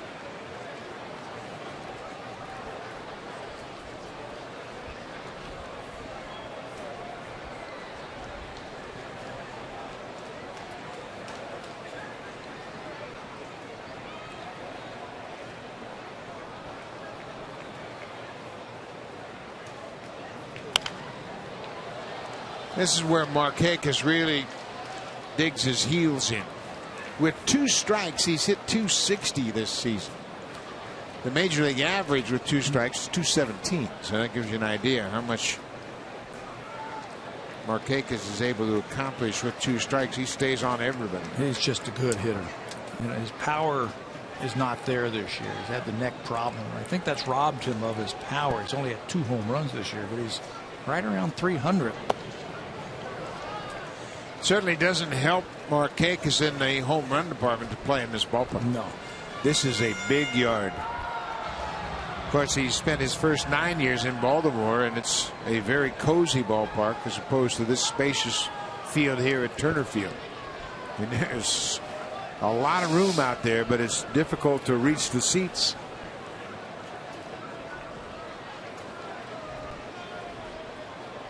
It's 330 down the right field line. And then it juts out to 390 in the power alley.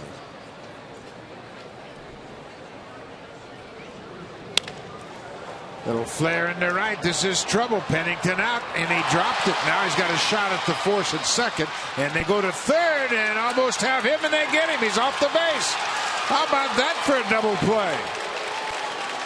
Again, Cliff Pennington showing his pedigree. As soon as he dropped that ball, he knew the base runners had to hold up, so he goes to second for the force out, and then Goins goes to third to get Bethancourt. Goins thinking, you know, a step or 2 ahead of everybody else. You're right, Pennington. The runners have to hold up on the little flare to right field, so they're going to be close to the bag. Once he drops it, he doesn't hesitate. Right to second base, and look at Goins. Wham! Fires it to third, and Donaldson keeps the tag on the runner, and when he leaves the base, he is out. How about that for the defense to come up big? Well, you're going to look at it in the scorebook, and it's going to say fielder's choice 4-6, but you have to see the play to understand it. But Pennington, after he dropped the ball, alertly goes to second to force LeVarn way, and then Goins instinctively fires to third, and they get Bethancourt, who overslid the bag. Boy, an inning that looked like there could be some trouble brewing with a couple of leadoff walks. The 8 and 9 hitter, and the defense bails out one more time. David Price. Here's the tag at third base. You can see Bethancourt slides, becomes disengaged from the base, and Donaldson stays right there, stays right with him, and finishes off the play. And look where the umpire was, Gary Cederstrom, right on top of the play, so he could see the base runner once he lost contact, and Donaldson stayed with him. What a play. The defense again coming through for David Price. So Markakis is at first with 2 outs. This is Daniel Castro.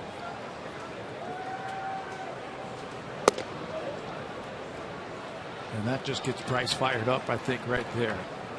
Struggling with his command as he walks those first 2 guys, and the defense helps him out. Surprised that they're holding the runner on at first base. Markakis doesn't run in this and the situation. Guy hitting can shoot a ball to right field. There's a big hole between Encarnacion and the second baseman. He took a shot at that hole. He's taking right a shot. They should recognize that and put Encarnacion behind the runner and close up that hole. Yeah, there's no reason to hold Markakis on in this situation. It's 1 and 2.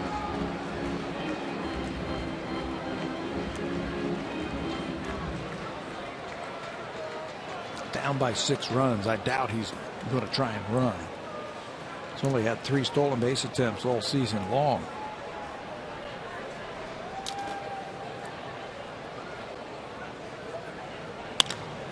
There's a base hit to right. Markakis will stop at second. Bautista plays it in quickly.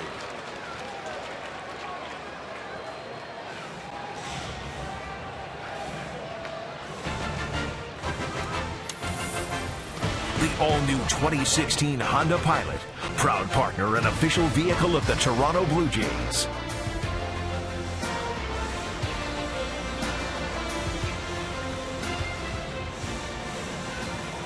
David Price has walked to this inning. He's given up a base hit. But there's runners at first and second because of that heads-up defensive play.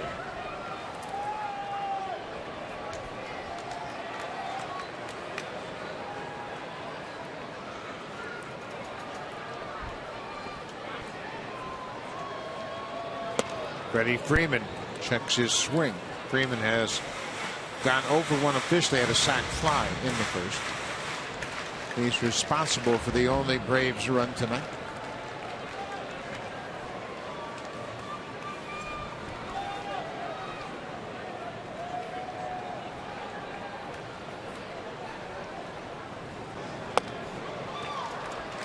Good off-speed pitch. Freeman, that RBI for him was his 56th on the season. That leads their club. Yeah, it's a very offensive challenged team. They just don't score many runs. They're 30th in baseball. Freeman checked his swing, but Gary Cederstrom calls him for going around. It's 1-2 now. Price trying to get out of the fifth.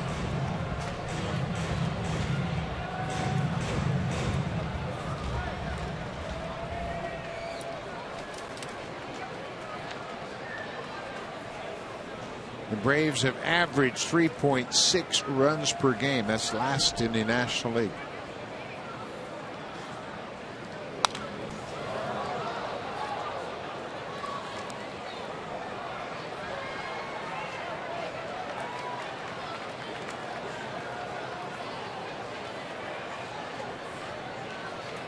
David Price looking for his 16th win of the season.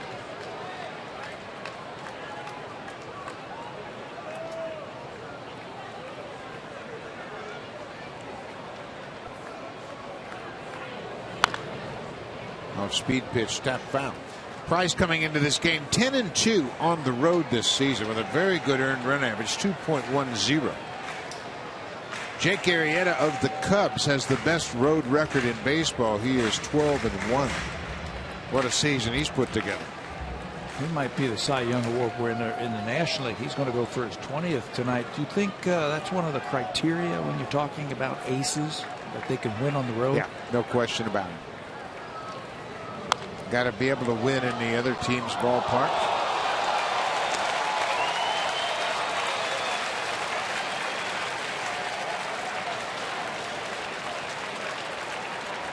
Fans reacting to a fan's catch of that last foul ball. He just stood up and barehanded it like he'd been doing it his whole life. And then he gave it to the fans sitting behind him. I like that. 1-2, 2 outs. Price strikes out Freeman. The Braves will leave 2 more on base. Braves have stranded 5 through 5 innings, and the Blue Jays have a 6-run lead.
September 26th and 27th. It is Blue Jays Fan Appreciation Weekend presented by Allstate.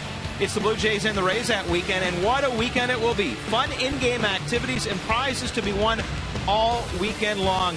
Guys, I've been to so many of these, and it's so cool to see fans walk away with some awesome prizes. Well, it sure is, and the fans certainly deserve a lot of credit for coming out in record numbers. And it'll be a great weekend to celebrate the regular season, the final home game of the regular season on September 27th. So make sure you come out for the entire weekend. Saturday and Sunday should be a great couple of games there at Rogers Center. This is Danny Barawa, and if you've heard his name before, Blue Jays saw him with the Yankees earlier in the season. Yeah, he was a 12th round draft pick of the New York Yankees back in 2010. He's got a good arm with some good arm side run to that fastball.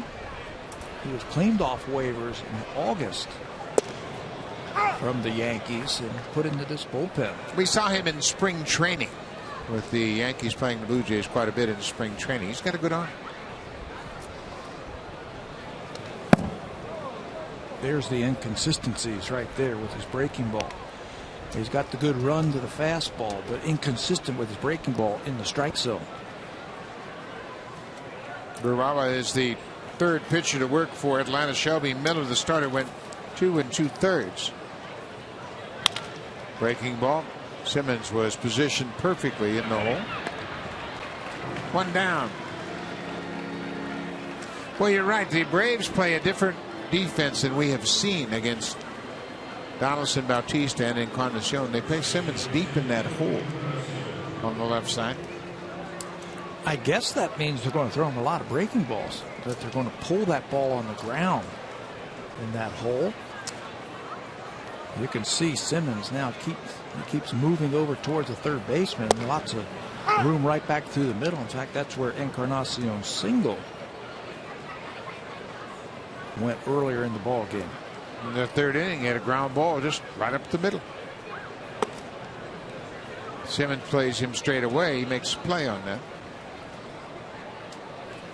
I think you have to give the defenders the freedom to make in-game adjustments. If you see something that you notice during the course of the game, you've got to be able to make adjustments. How about the red-hot Encarnacion? Good to have him back in the lineup. He's been on base 4 times tonight with 3 hits and a walk. Now it's time for Drive of the Game, presented by the all-new 2016 Honda Pilot, proud partner and official vehicle of the Toronto Blue Jays. Blue Jays scored 4 runs on 4 hits in the first inning, and the big hit right here is going to be delivered by Russell Martin as he takes this ball from Shelby Miller and hits it down into the corner in left field. 2 runs are going to score. He's going to end up at third base on a throwing error. Right here, that hits Encarnacion. That is our drive of the game. The ball down in the hole. Simmons flips to Castro, and they turn a double play on one pitch. Martin is down on the double play. The base hit is erased by the double play. We'll go to the bottom of the 6th. Price and the Blue Jays have a 7-1 lead.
Done a great job since coming to the Blue Jays, but we wanted to show you how consistent he has been for his career.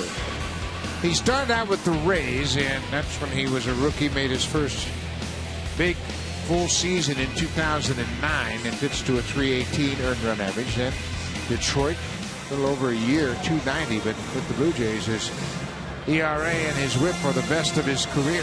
How about the improvement each stop? Started with the Rays, the ERA at 318. The Tigers a little bit better at 290. With the Blue Jays, 228. The whip also. He's around the plate. He's throwing strikes. He's getting some runs tonight from the Blue Jays offense. David Price, I guess, just gets better and better. Well, I think he's at the point in his career where he knows that there are good things you can add, and he has had the changeup, and he's gaining more confidence. And he's been a terrific addition to this ball club. That's a foul ball off the bat of Adonis Garcia, the third baseman. Garcia is 0 for 2. Gregor Chisholm, who writes for MLB.com, wrote a terrific article about David Price and the players and pitchers, especially, that have been traded mid-season and then made it into the top 5 in the Cy Young voting in their new league with their new team. It's an interesting article. There have been 9 pitchers that have finished in the top 5 in the Cy Young voting after being traded. And of course, there are some legendary stories as Price strikes out Garcia.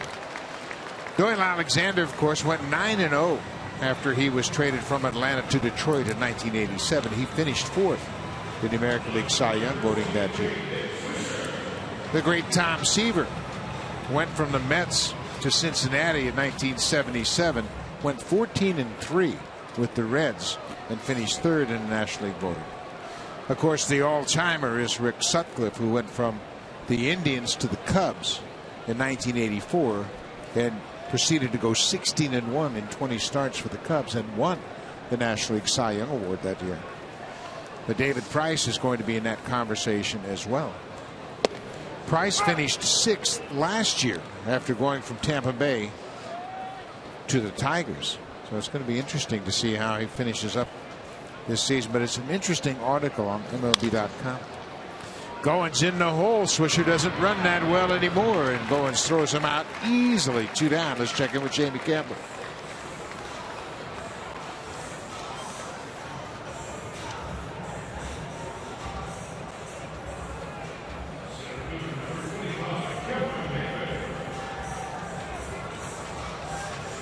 Boy, he has really been something of late. We mentioned he had a 2-homer game last night, and he has homered again.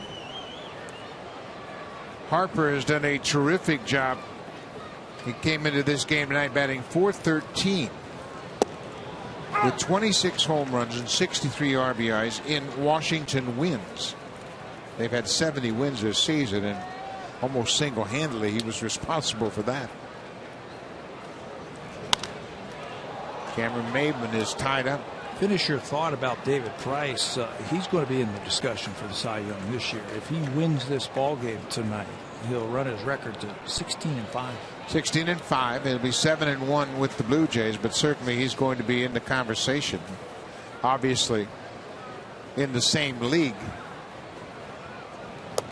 There's a good changeup, and Maben strikes out. How about a 1-2-3 inning for David Price? We've played 6 in Atlanta. It's all Blue Jays.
covered. Keep up to speed with everything Blue Jays. Don't miss a pitch with our in-depth live game tracker. Plus the latest news, videos, and interviews on Canada's team.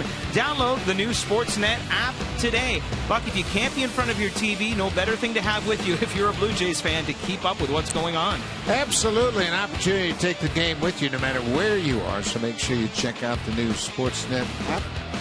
Our fans here once again supporting their Blue Jays. They come from all corners of North America to watch the Blue Jays. And right now they have a 7-1 lead. Ryan Goins, what a terrific night he's had. He's played well in the field once again. That's not a surprise, but he's had a perfect night at the plate. He's officially 1 for 1, had a sac fly and a walk. Oh, and yeah, he made a pretty decent play when he was at shortstop, robbing Nick Markakis of a hit. Yeah, he earned another red star in the old book tonight. He looked like Markakis had an infield hit for sure. The ball was hit deep into the hole, and Ryan Goins threw him out from the outfield grass. I think he was on top of that play also. Remember when he walked the first two batters in the blooper to right field? It was Goins who was in the middle of the diamond, got the out at second, spun and fired a bullet to third base to get the runner at third base. Off the plate. Didn't waste any time at all.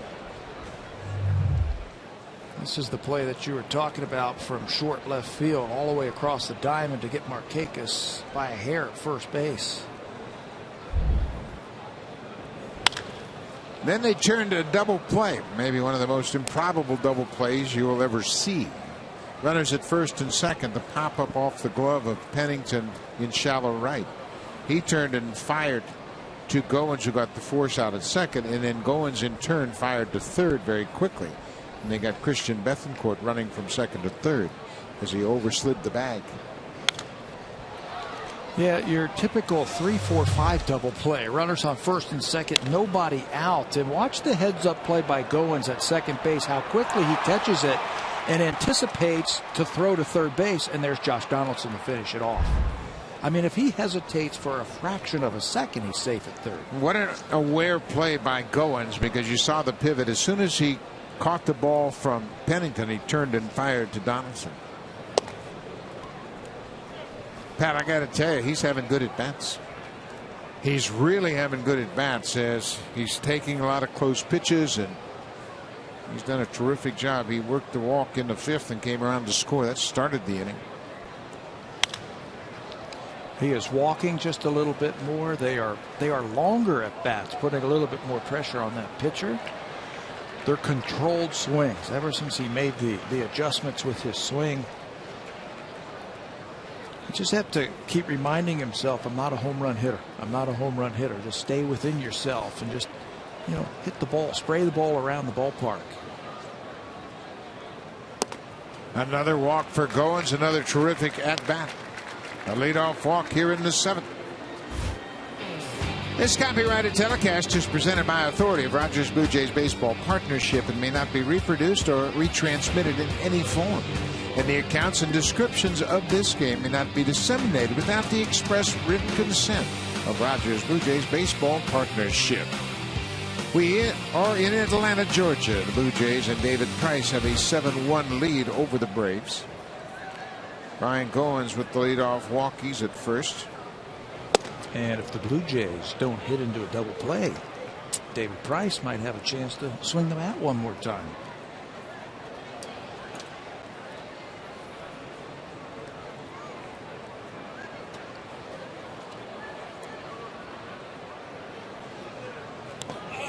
Oh, that hit Kevin Pillar. He exposed his hands on an inside pitch, and he got hit by the pitch. Looked like it might have got him in the elbow or the forearm area. He's been getting beat up. Yeah, he's very frustrated. That ball hit him, and you can see George Poulis looking at the inside of his right forearm. And he's going to go to first. Just another battle wound for Kevin Pillar, and he has taken a beating lately. So the first two reach here. Running fastball. Told you this guy's got some arm side rub. And that ball runs right in on the right forearm of Pilar. He tries to check his swing and then pull his arms back, but he exposes them and gets drilled. Look at the running action on that pitch inside, right on the forearm. Goins at second, Pilar at first for Cliff Pennington.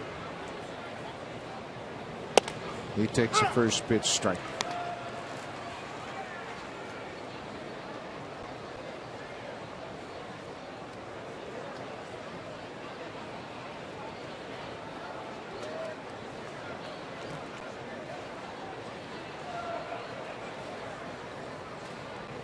Breaking ball outside. It's a ball and a strike. David Price is on deck.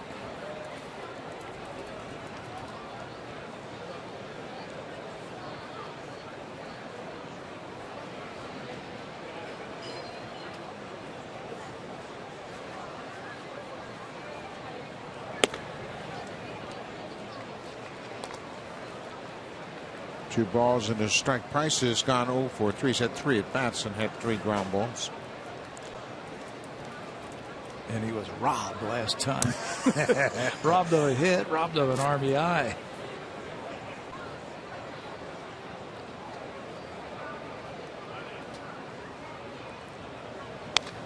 Good hack by Pennington. It's 2-2.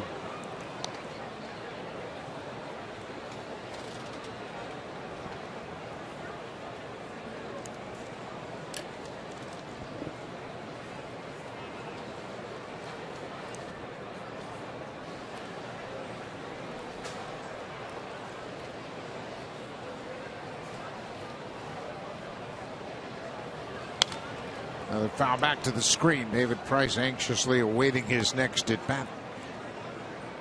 John Gibbons was telling me a story about Price earlier a couple weeks ago at home.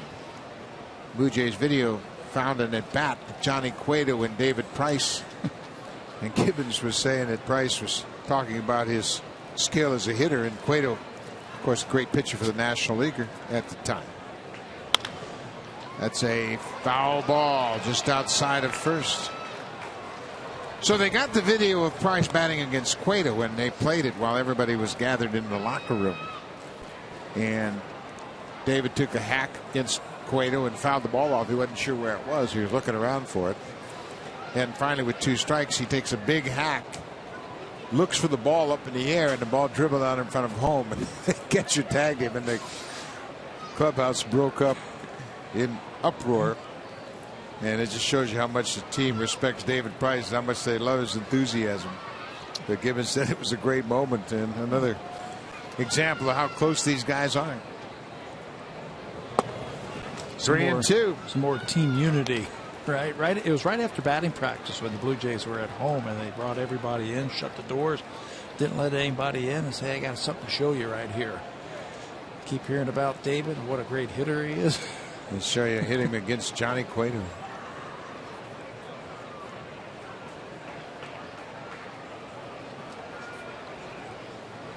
So Price now has a chance to come to the plate with the bases loaded and nobody out. Pennington hanging tough. I want to see it. I want to see David come up with bases loaded and nobody out. I want to see him get a base hit too. And you know his teammates do too. Well, it'll be interesting no matter what happens to Pennington. If he makes an out, it's first and second, 1 out. You don't think Price would bunt in that situation either. 3-2 pitch. Hot shot to short. Simmons bobbles it. He goes to third for the force out. And they get Goins there. Boy, Anderson Simmons showed you just how talented he is. As he bobbled that ball, the only play he was going to have at all was at third, and he quickly recovered and threw out Goins on the force at third. Made a couple of errors tonight, and I don't know how they would have scored this one, but it's a heads-up play. Ball was hit so hard, the runners take off. But Simmons, you know, he's had the most double plays started in the National League. He's had the most assists with 394, and that time that ball handcuffed him. Price is swinging away, and he gets Wood on it, fouls it off the catcher.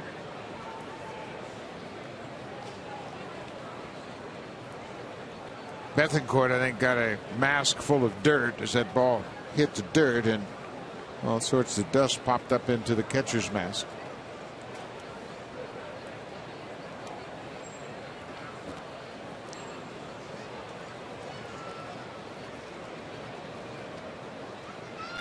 David Price for his career now 2 for 36. But he's made contact all night. He had a very productive at bat in the fourth. His swing looks pretty good to me. I mean, he stands up there like a big home run hitter, doesn't he? Like he has an idea. How about a line drive to left field here with 2 strikes?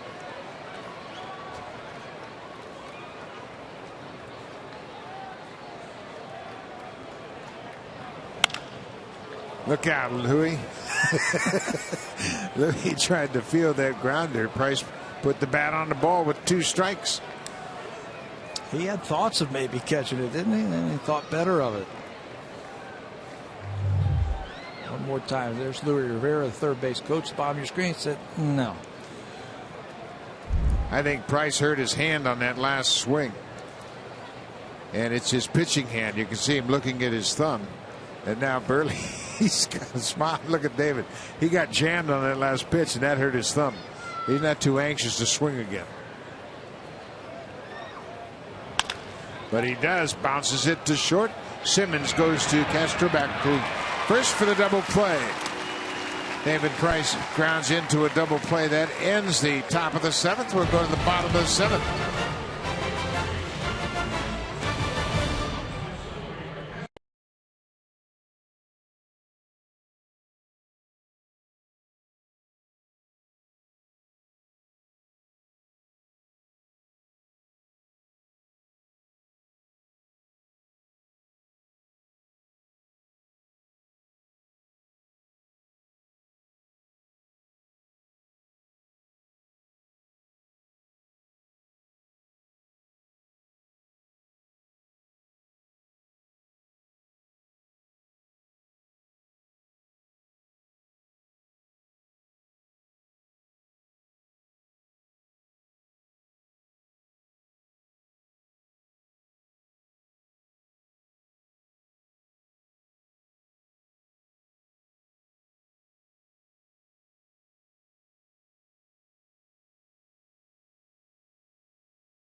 Rogers Center. It is Connect with the Jays tonight, presented by Honda. First of all, you want to get to the ballpark early because the first 20,000 fans will receive a Blue Jays Come Together t-shirt. But just as important, Friday will also mark Marcus Stroman's first home start of 2015 as he takes on the Boston Red Sox at 7:07. Buck, we never imagined we would see this day where Marcus Stroman would be back in the rotation, but here he is, looked good in his first one, and now he gets the ball at home for the first time Friday. Barry, I spoke to Marcus this afternoon about that start, and he is absolutely thrilled to be making that opening start on the final homestand of the season in front of a packed house. He said, I've never pitched in front of a sold-out Rogers Center, so he is thrilled about the anticipation of his next start at home. That's when the best comes out of him. I mean, he loves those kind of challenges. A challenge to get back before the season's over, a challenge to get back into the starting rotation, a challenge to make that first start in New York and pitched well. Yeah, I spoke to Marcus about that first start, and he said he got a little bit fatigued at the end of it, and one of the problems was he was out there for game 1 of the doubleheader, and that game went 4 hours and 30 minutes, and it was an extra inning game, so he didn't know when to start his routine to get ready for game 2. This is Andrelton Simmons. Price delivers a first pitch strike.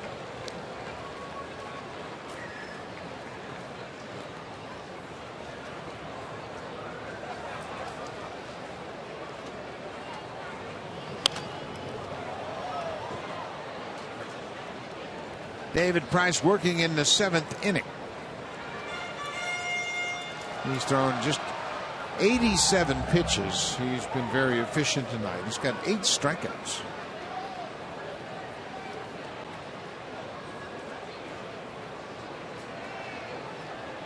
Trying to get Simmons for the 2nd time tonight. He's got Freeman twice, Garcia twice, Maben 3 times, and Simmons once.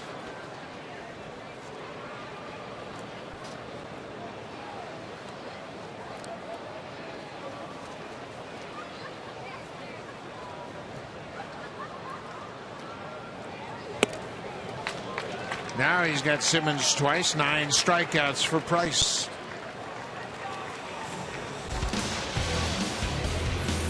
Save during the plumbing, heating, and electrical expert sale. Only at Home Hardware and Building Center locations. Homeowners helping homeowners with expert advice.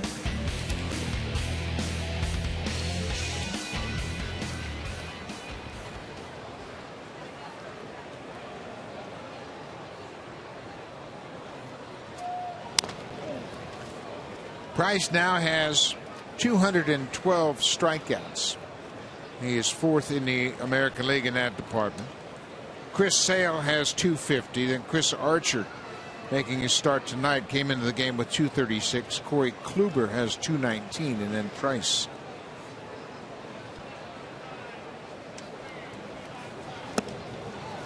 Bethancourt waves at that off-speed pitch. It's quickly 0-2.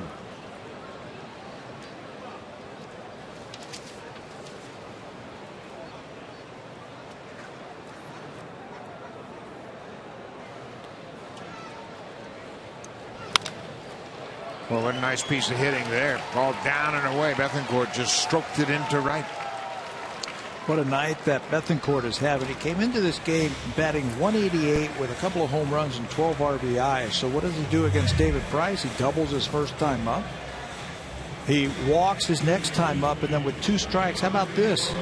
2-strike approach. Just throw the bat at the ball, and he picks up his 2nd base hit of the night. That'll get his average up over 200. So now in the pitcher's spot, it'll be Hector Oliveira batting for the pitcher. Oliveira is 30 years old. He's an interesting player in that he was signed by the Dodgers as a free agent to a multi-year contract, over $60 million. And then they traded him here on the 30th of July, part of a 3-team trade. 3 teams, 13 players involved in that trade. He signed a 6-year contract with the Dodgers for $62.5 million. Jim Johnson, Bronson Arroyo, Alex Wood, and a couple of minor leaguers went to the Dodgers from Atlanta. Miami was also involved in that trade, a 3-team trade.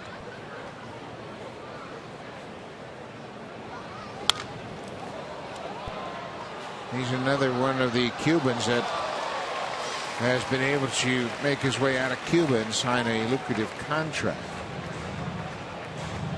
He played in 3 different levels for the Dodgers this season.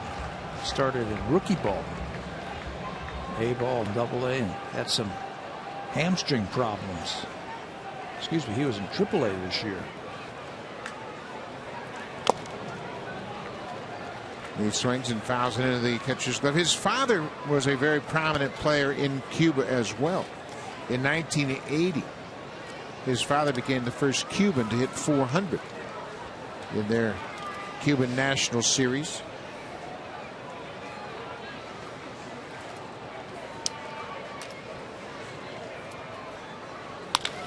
Hits this ball to left. Revere is back quickly, makes a nice running catch. Ben Revere, utilizing that great speed, runs it down. Oliveira hit it hard, but Ben Revere in left makes a nice running catch. You know, Ben's been doing that ever since they acquired him from Philadelphia. He's got center fielder speed, and he brings good defense to left field, something that was lacking for the Blue Jays earlier this season. This looked like it was short extra bases, but Revere goes back and spears it, takes away a hit from Oliveira.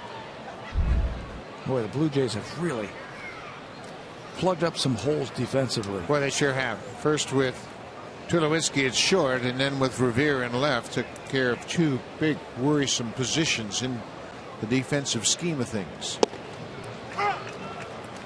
This is Nick Markakis. He's been involved in a little bit of everything tonight. He's the fellow that hit into that double play in the fifth. The 4-6-5 double play, if you will.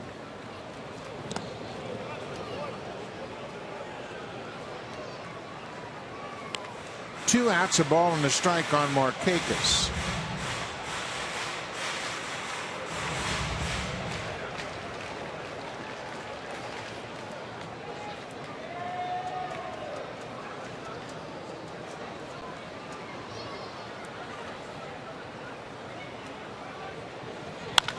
Markakis hits it hard, but that's going to be foul. David Price is working in the seventh, and the Blue Jays bullpen is up and throwing. Hendricks on the left. He's the right-hander, and Luke is the left-hander. Liam Hendricks, Aaron Luke.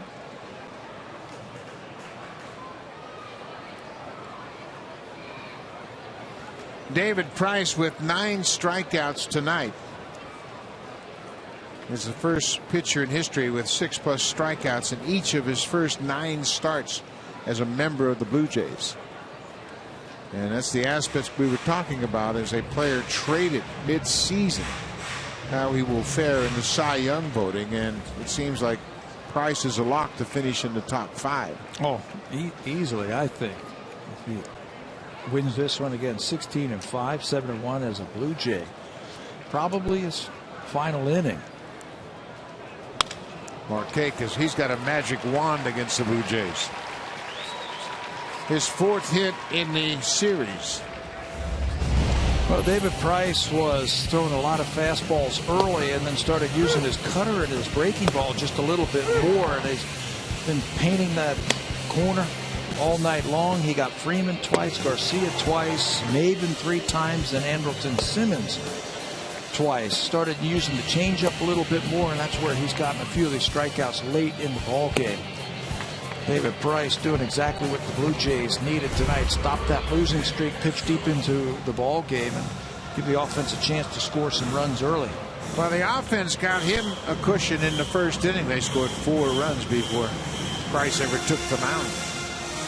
And he showed his gratitude by holding the Braves to 6 hits and a single run.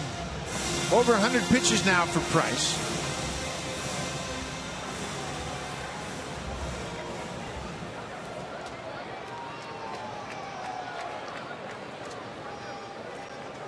Daniel Castro, the second baseman, singled to right his last time up.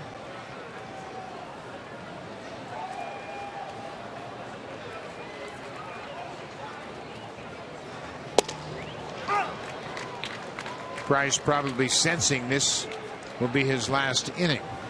Reached back for a little extra on that first pitch. It's probably what Pete Walker told him when he went out there. Hey, finish this one up strong.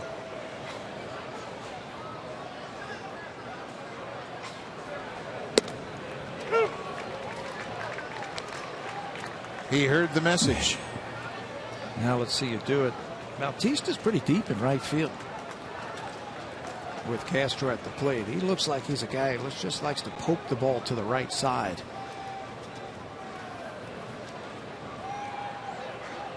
0-2. Price had Bethancourt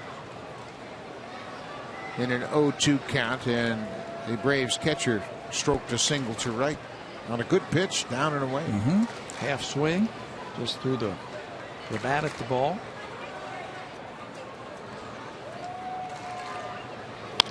Ground ball to short. Goins waits on it. They go to second for the force out.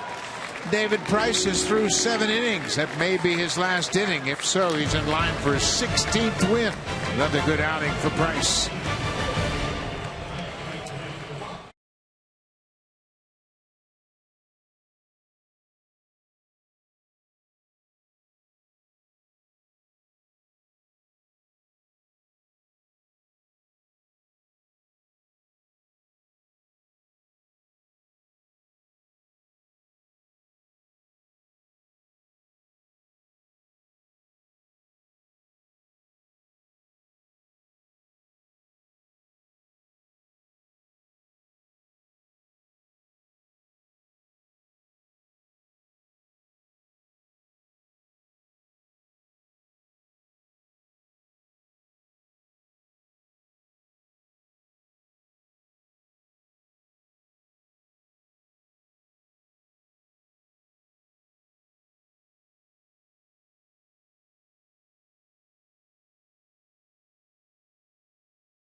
For all things Blue Jays, and it's where you can vote for today's play of the game. You can do that today and every day after the Jays game on Sportsnet.ca. Guys, I've got two picks. They're both defensive, and they both involve Ryan Goins. One, of course, was that incredible 4-6-5 double play. Ryan Goins has got a couple of plays tonight. The play on Markakis in the third, another one. This is the new pitcher, Ryan Kelly. He's in his fifth stint with the Braves this season. Originally a Pirates 26th round pick in 2006. He's got good velocity, but he has had problems finding the strike zone at times. He's got a curveball and a tough cutter. Righties, 324 against Kelly, with an ERA of 7.24 in just 15 games this season for Atlanta.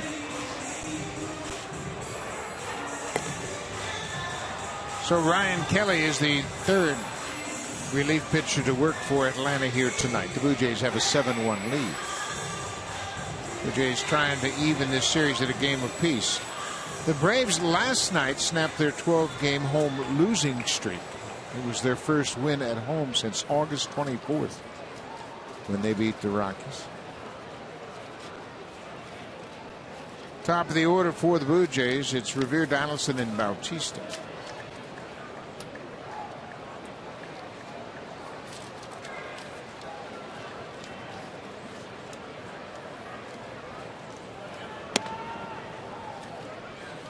All 8 regulars in this lineup tonight have reached base. 7 of the 8 have base hits. Revere has a pair. He's been on base all 4 times he's come to the plate tonight.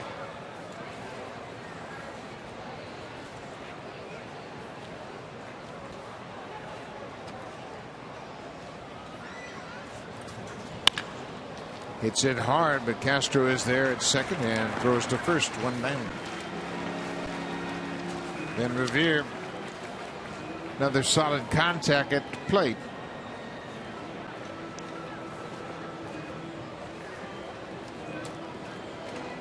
Josh Donaldson doubled in the fourth. He's 1 for 4 tonight.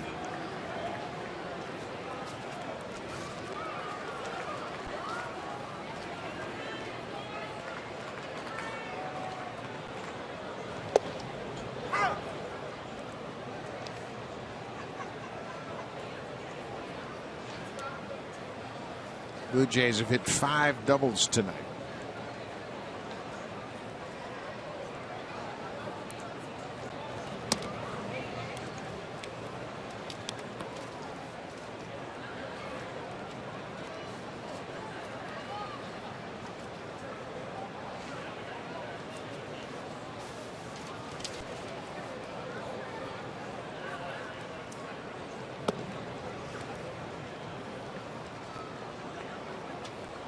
Donaldson leads the American League in runs scored. He has 109.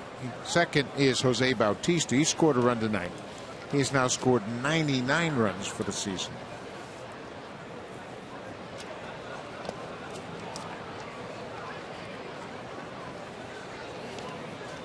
Donaldson, with his double in the fourth, now has 170 hits.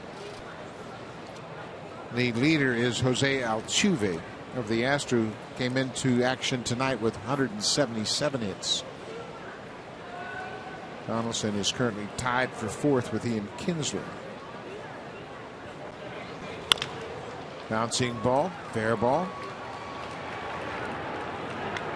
2 down.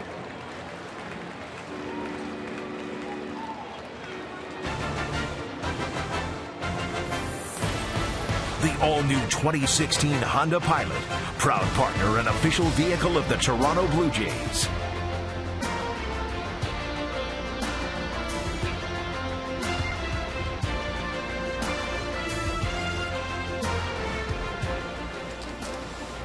Jose Bautista got it all started tonight with his first inning RBI double. It put the Blue Jays up 1-0.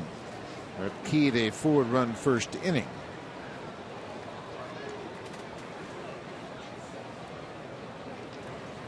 Bautista hits it in the air to center. Maben is there. Brian Kelly has a quick inning.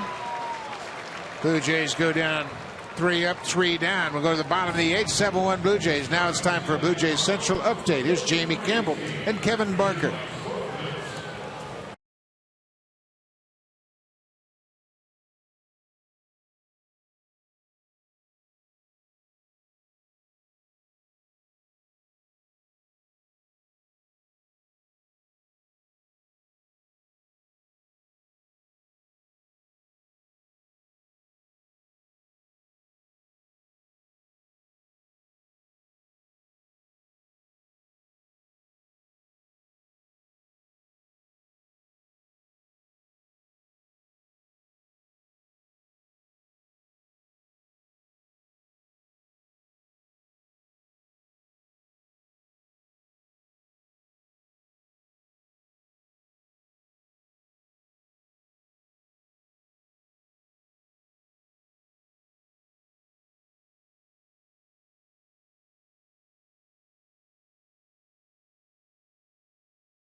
David Price is out of the ball game. Lefty Aaron Loup comes in to start the 8th inning.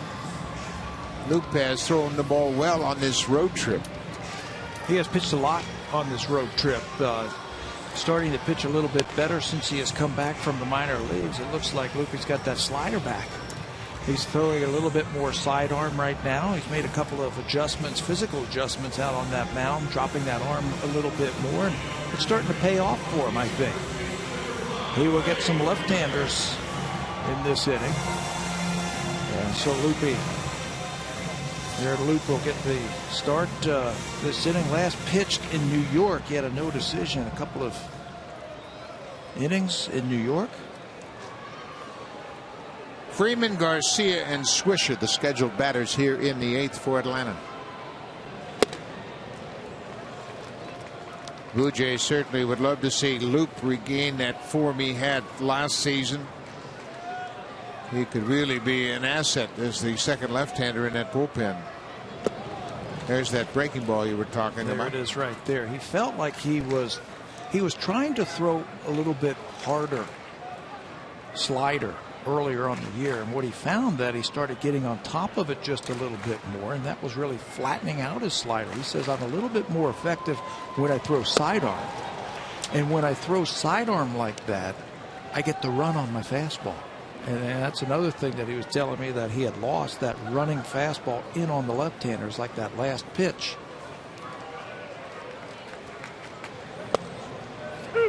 There's a good pitch down and away. 2 balls and 2 strikes. Freddie Freeman is 0 for 2 with a sac fly, a couple of strikeouts. He struck out twice against Price. Now it's a full count.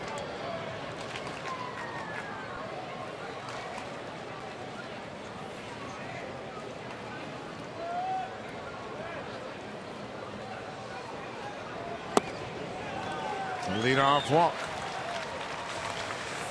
David Price is in line for his 16th win of the season. He was very good tonight. 7 innings, 6 hits allowed. 1 earned run, 3 walks, and 9 strikeouts. Price drops his ERA to 2.42. And that's significant because he now has taken over the lead in the American League in the ERA department. Dallas Keuchel was roughed up tonight down in Texas. So Loup walks the only man he faces here in the 8th. Adonis Garcia will face Liam Hendricks when we come back.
line for the win.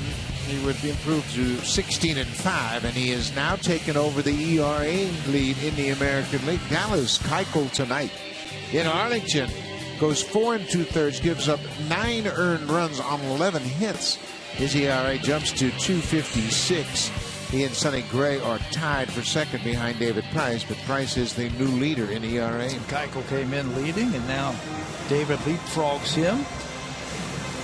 And coming into the ballgame now after one batter, Liam Hendriks. This is his 51st game of the season. He's got an unblemished 5-0 record with a 262 earned run average. What a pleasant surprise he has been this year.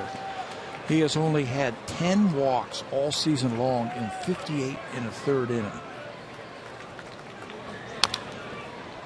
Garcia goes after the first pitch. Hendriks last pitched on Saturday in game 1 of that doubleheader. He threw 18 pitches and recorded just 1 out, gave up a couple of hits, but picked up his 5th win.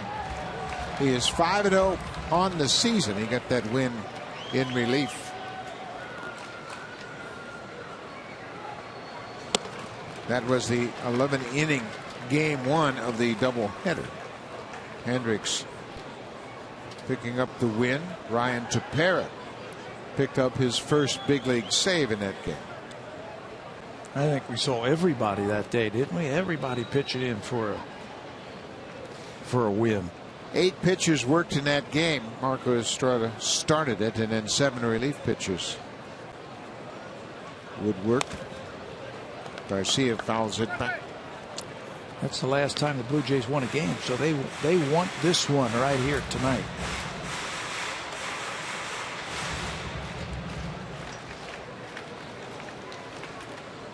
This will even the series at a game apiece and give the Blue Jays a 5-4 record on this road trip.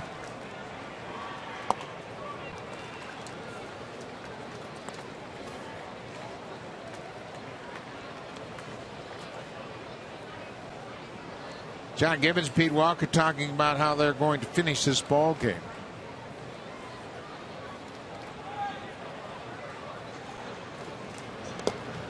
Ball bounced in the dirt.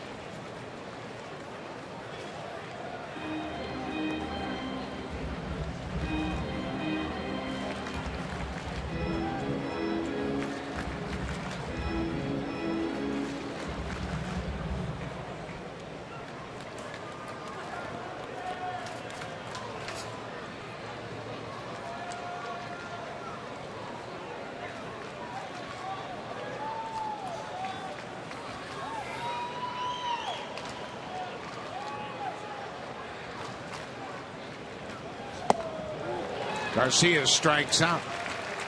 That's 10 strikeouts for the Blue Jays tonight.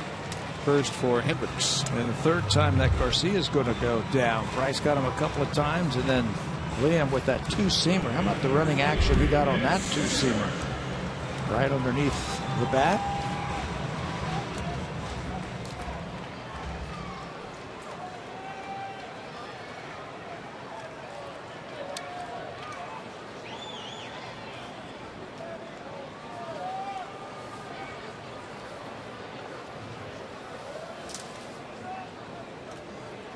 Nick Swisher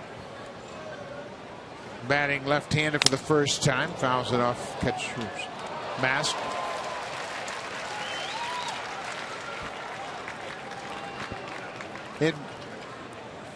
That mask will pop off very quickly because that plastic helmet doesn't really grab that strap on the back of the mask, and it'll just pop right off. Looks a lot worse than it actually is.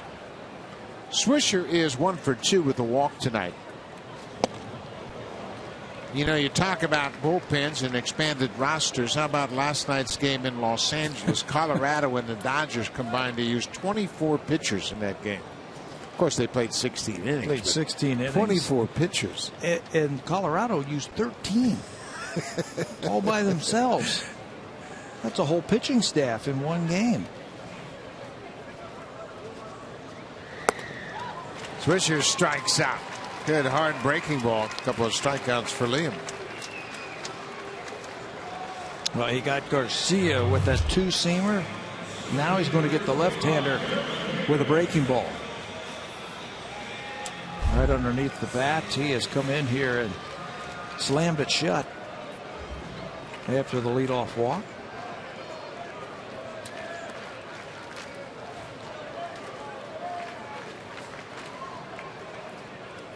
Cameron Maben has struck out 3 times tonight, all against David Price, and he falls behind quickly.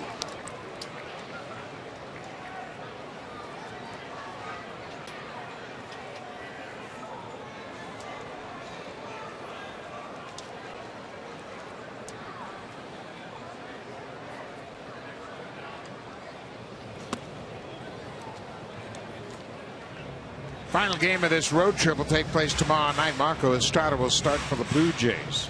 Matt Whistler will pitch for the Braves. And then the Blue Jays will go home and open up their final homestand of the season Friday night against the Red Sox. Little squibber out in front of home. Russell Martin turns and fires. Oh, what another good play. Martin capped off a terrific night for the Blue Jays defense. He came out from behind to shoot, slides into the ball, turns and fires a strike. Another example of how athletic Russell Martin is. That's a terrific play to end the 8th.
People at Sportsnet that are driving across the country to celebrate Canada's team with a 22-day countdown to the last home game.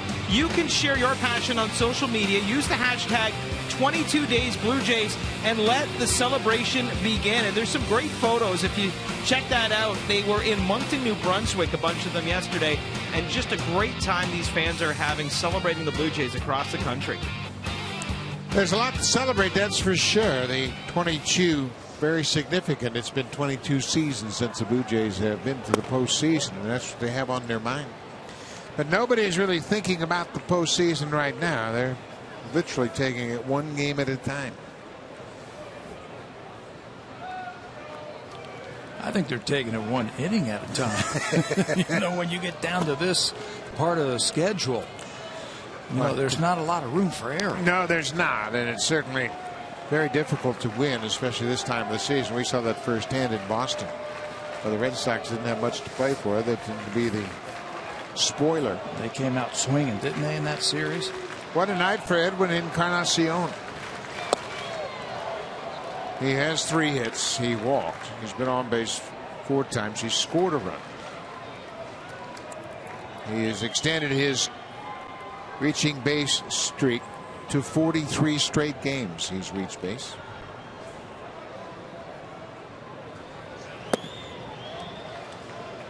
Ryan Kelly retired the side in order in the 8th, his first inning of work tonight.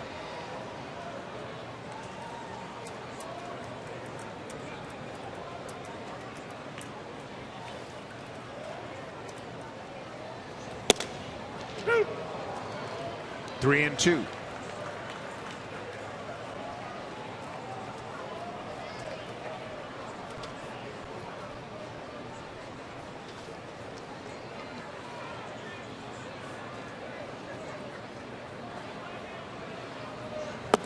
Ball 4. Edwin's been on base all 5 times he's come to the plate.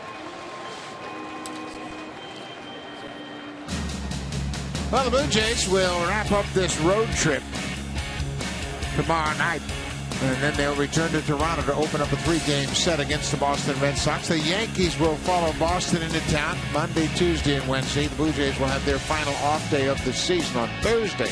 And then the final series of the regular season will start on Friday, the 25th. Saturday and Sunday day games, and then the Blue Jays will head out for their final road trip, Baltimore and Tampa Bay, the season winding down. There'll be some good pitching matchups that we have seen there. Munenori Kawasaki comes out to pinch run for Edwin. Like you said, he's been on base all 5 times, so you've got to figure he's a little bit sore tonight. Oh, it's good to see him back in the lineup. He had an impact in the first. Got a base hit and then scored the 3rd run of the ball game, part of that 4-run first inning. Russell Martin capped it off with a 2-run double in the first.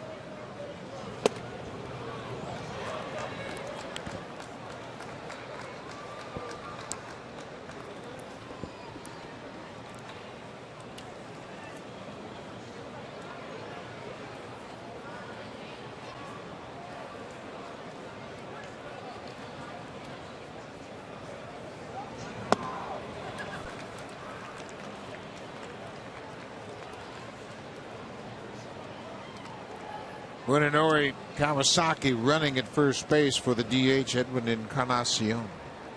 Nobody out. First base. I'm sorry, he's playing first base. No DH. No chance for a DH. I wish there was a DH here. So does John Gibbons. Yeah, this 7-1 lead, I think, can afford the Blue Jays a chance to give some guys a little time off.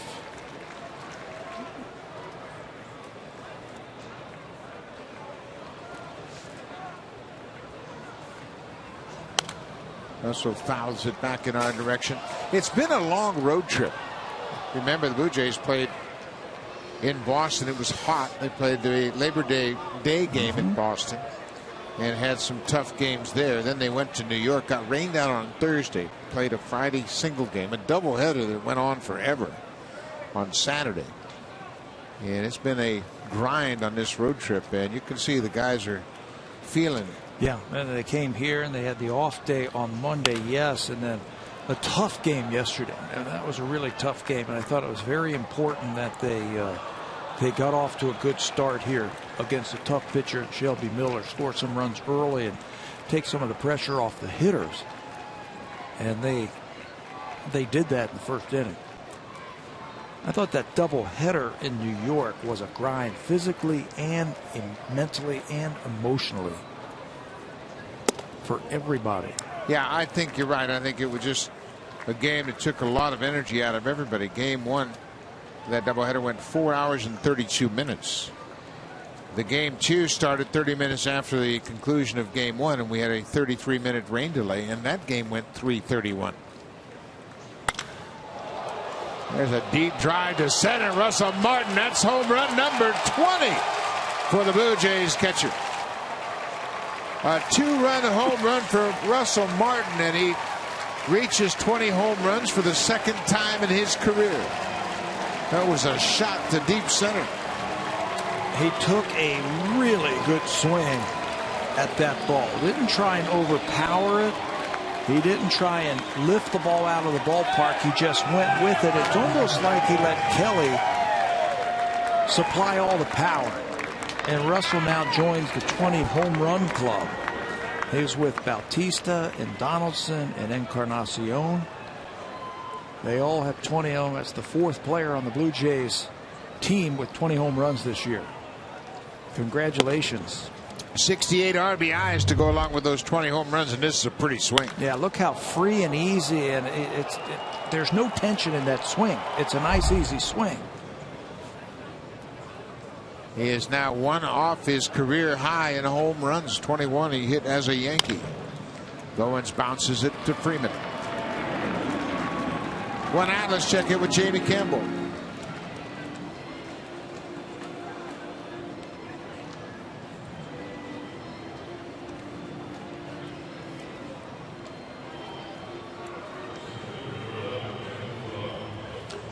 Greg Bird's had a big night.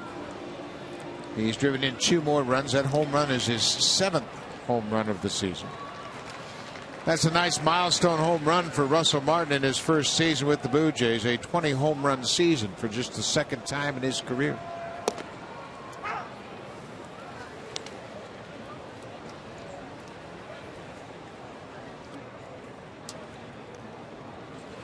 Nine runs on 11 hits for the Blue Jays.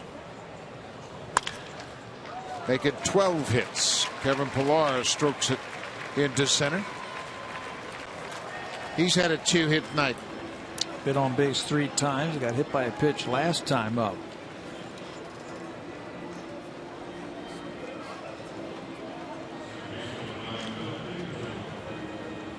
Well, the Blue Jays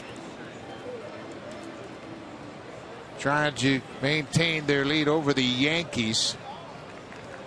They would move to 21 games over 500 with a win.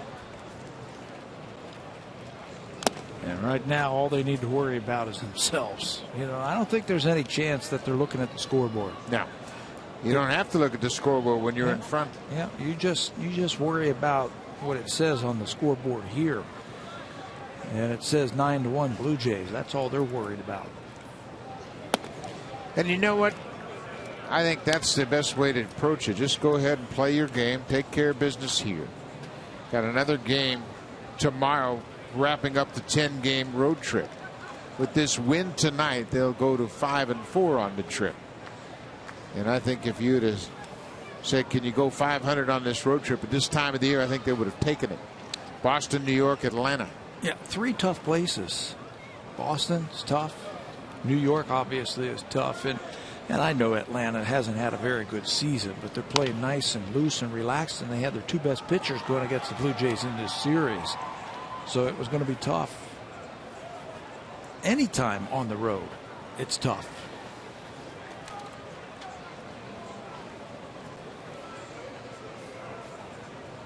David Price would win his 11th game on the road. He would improve to 11-2 on the road this season. With Pennington called out on the strike. And Pennington is down. Now there's 2 outs. It's going to bring a pinch hitter to the plate. Batting for the pitcher, it's Ezequiel Carrera, the left-handed batter. He was announced into the game last night as a pinch hitter in the 6th. And he was removed after the Braves made a pitching change. Chris Colabella would pinch hit for him. So he was officially into the game, never got to the plate.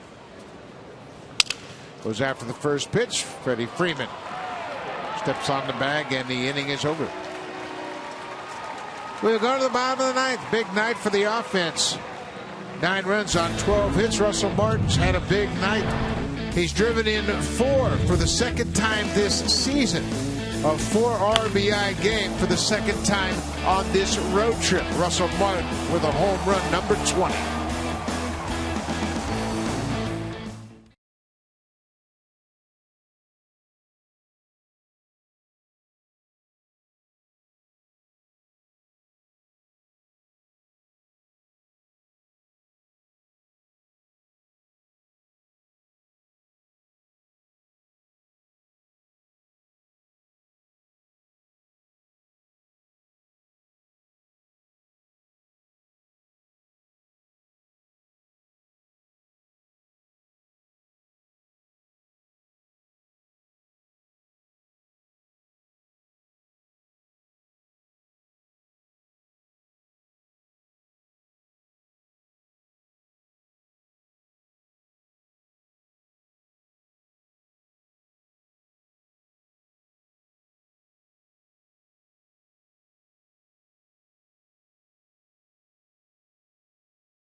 Darwin Barney is into the game, taking over defensively at second base. With that, the second baseman moves to third, but Pennington slides over to third. Josh Donaldson is out of the game. Justin Smoke takes over. Munenori Kawasaki pinch ran for the first baseman, Edwin Encarnacion, so Smoke's in defensively at first base. Ezequiel Carrera batted for the pitcher. He is in right field. Bautista is out of the game. And the new pitcher into the game is the right-hander Ryan Tepera. There are the numbers for Tepera. 25 games. He's done a good job for the Blue Jays. Look at that earned run average at 289 in 25 games, covering 28 innings for Tepera. Tepera trying to finish this one off. You mentioned that first save last time we saw Tepera. Tepera picked up that first save in the doubleheader. That was in game one of that doubleheader, his first career major league save.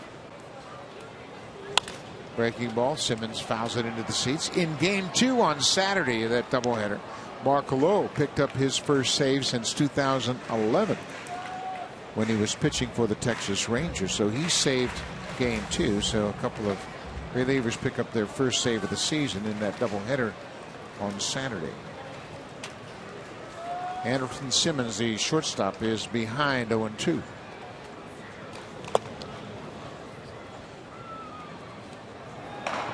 Drew Hutchison has been moved to the bullpen. He's getting some throwing in here tonight. The Blue Jays have a 5-man rotation. They had 6 starters. Hutchison was placed in the bullpen, and they moved Price and Estrada up for this game. And Tepera strikes out Simmons. 1 out. For a preview of what's coming up on Sportsnet Central, here's Ken Reed and Ivanka Osmak.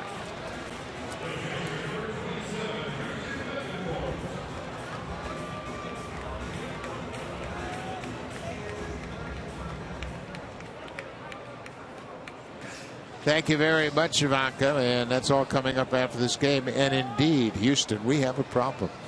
Texas winning 12-1, bottom of the 7th, after they took over first place last night.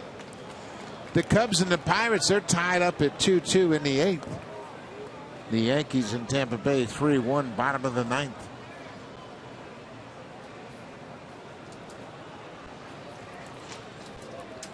That's got to be demoralizing, doesn't it?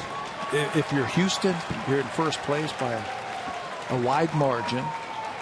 135 straight days against Texas, and then they overtake you. Now there's only a few games left. I mean, panic might be setting in. Well, you certainly hope it's not panic, but they've got a tough stretch ahead of them. They will play tomorrow in a final game with the Texas Rangers, and then they will go home to Houston. Oakland comes in for a 3-game series. Then the Angels, and then on their final homestand of the season, it's Texas Friday, Saturday, and Sunday. Their final 3-game series at home. Then they've got to go out to Seattle. And how about this to wrap up your season? They finish up playing the Arizona Diamondbacks in Arizona. That's not fair. That's not easy. Not going to be easy for them. That's a shooting gallery as far as the offense goes. It's a very difficult place to pitch, and that's where they're going to finish up their season. This is Jace Peterson batting for the pitcher. Christian Bethancourt, the catcher, had a 3-hit night with a walk. He's reached base all 4 times.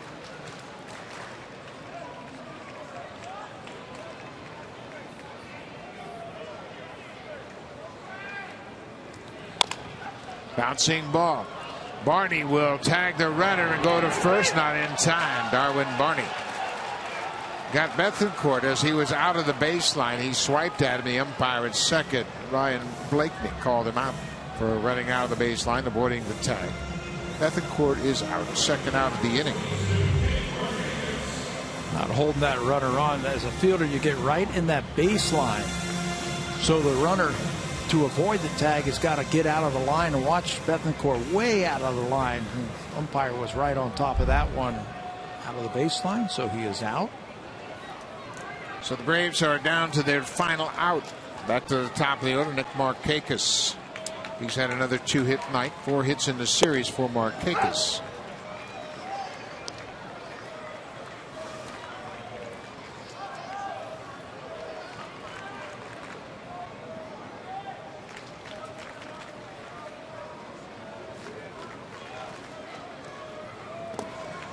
You talk about demoralizing. The Houston Astros now have fallen behind 14-1. And you just have to figure out how to turn things around if you're the Astros. H.A. Hinch, their manager, is a very calm and patient guy, but he's going to have to do some head scratching right now. They have 4 more games left with the Texas Rangers. Maybe you just do something crazy just to shake things up, just to try and shake the losses from you. Well, a different lineup out there. Their ace got hammered tonight, and that's a tough pill to swallow. Dallas Keuchel. Markakis lines to right. Carrera is there. That's the ball game. The Blue Jays have won game 2 of this series, 9-1, and they even the series at a game apiece. David Price, the winner, picks up his 16th win. Big night for Russell Martin. Big night for the defense. I think the Blue Jays had to come in here and they had to win this game. They were going to face an old nemesis in Shelby Miller, who's very tough, and they jumped on him early. They played great defense. They had their ace going, so they won the game. Now they have a chance to win the series tomorrow night. The Blue Jays improved to 5-4 on this road trip. They'll try to make it a successful road trip tomorrow night. We'll be right back here. Thanks for watching. We appreciate it. We'll see you tomorrow night. Here's Sportsnet Central. Ken.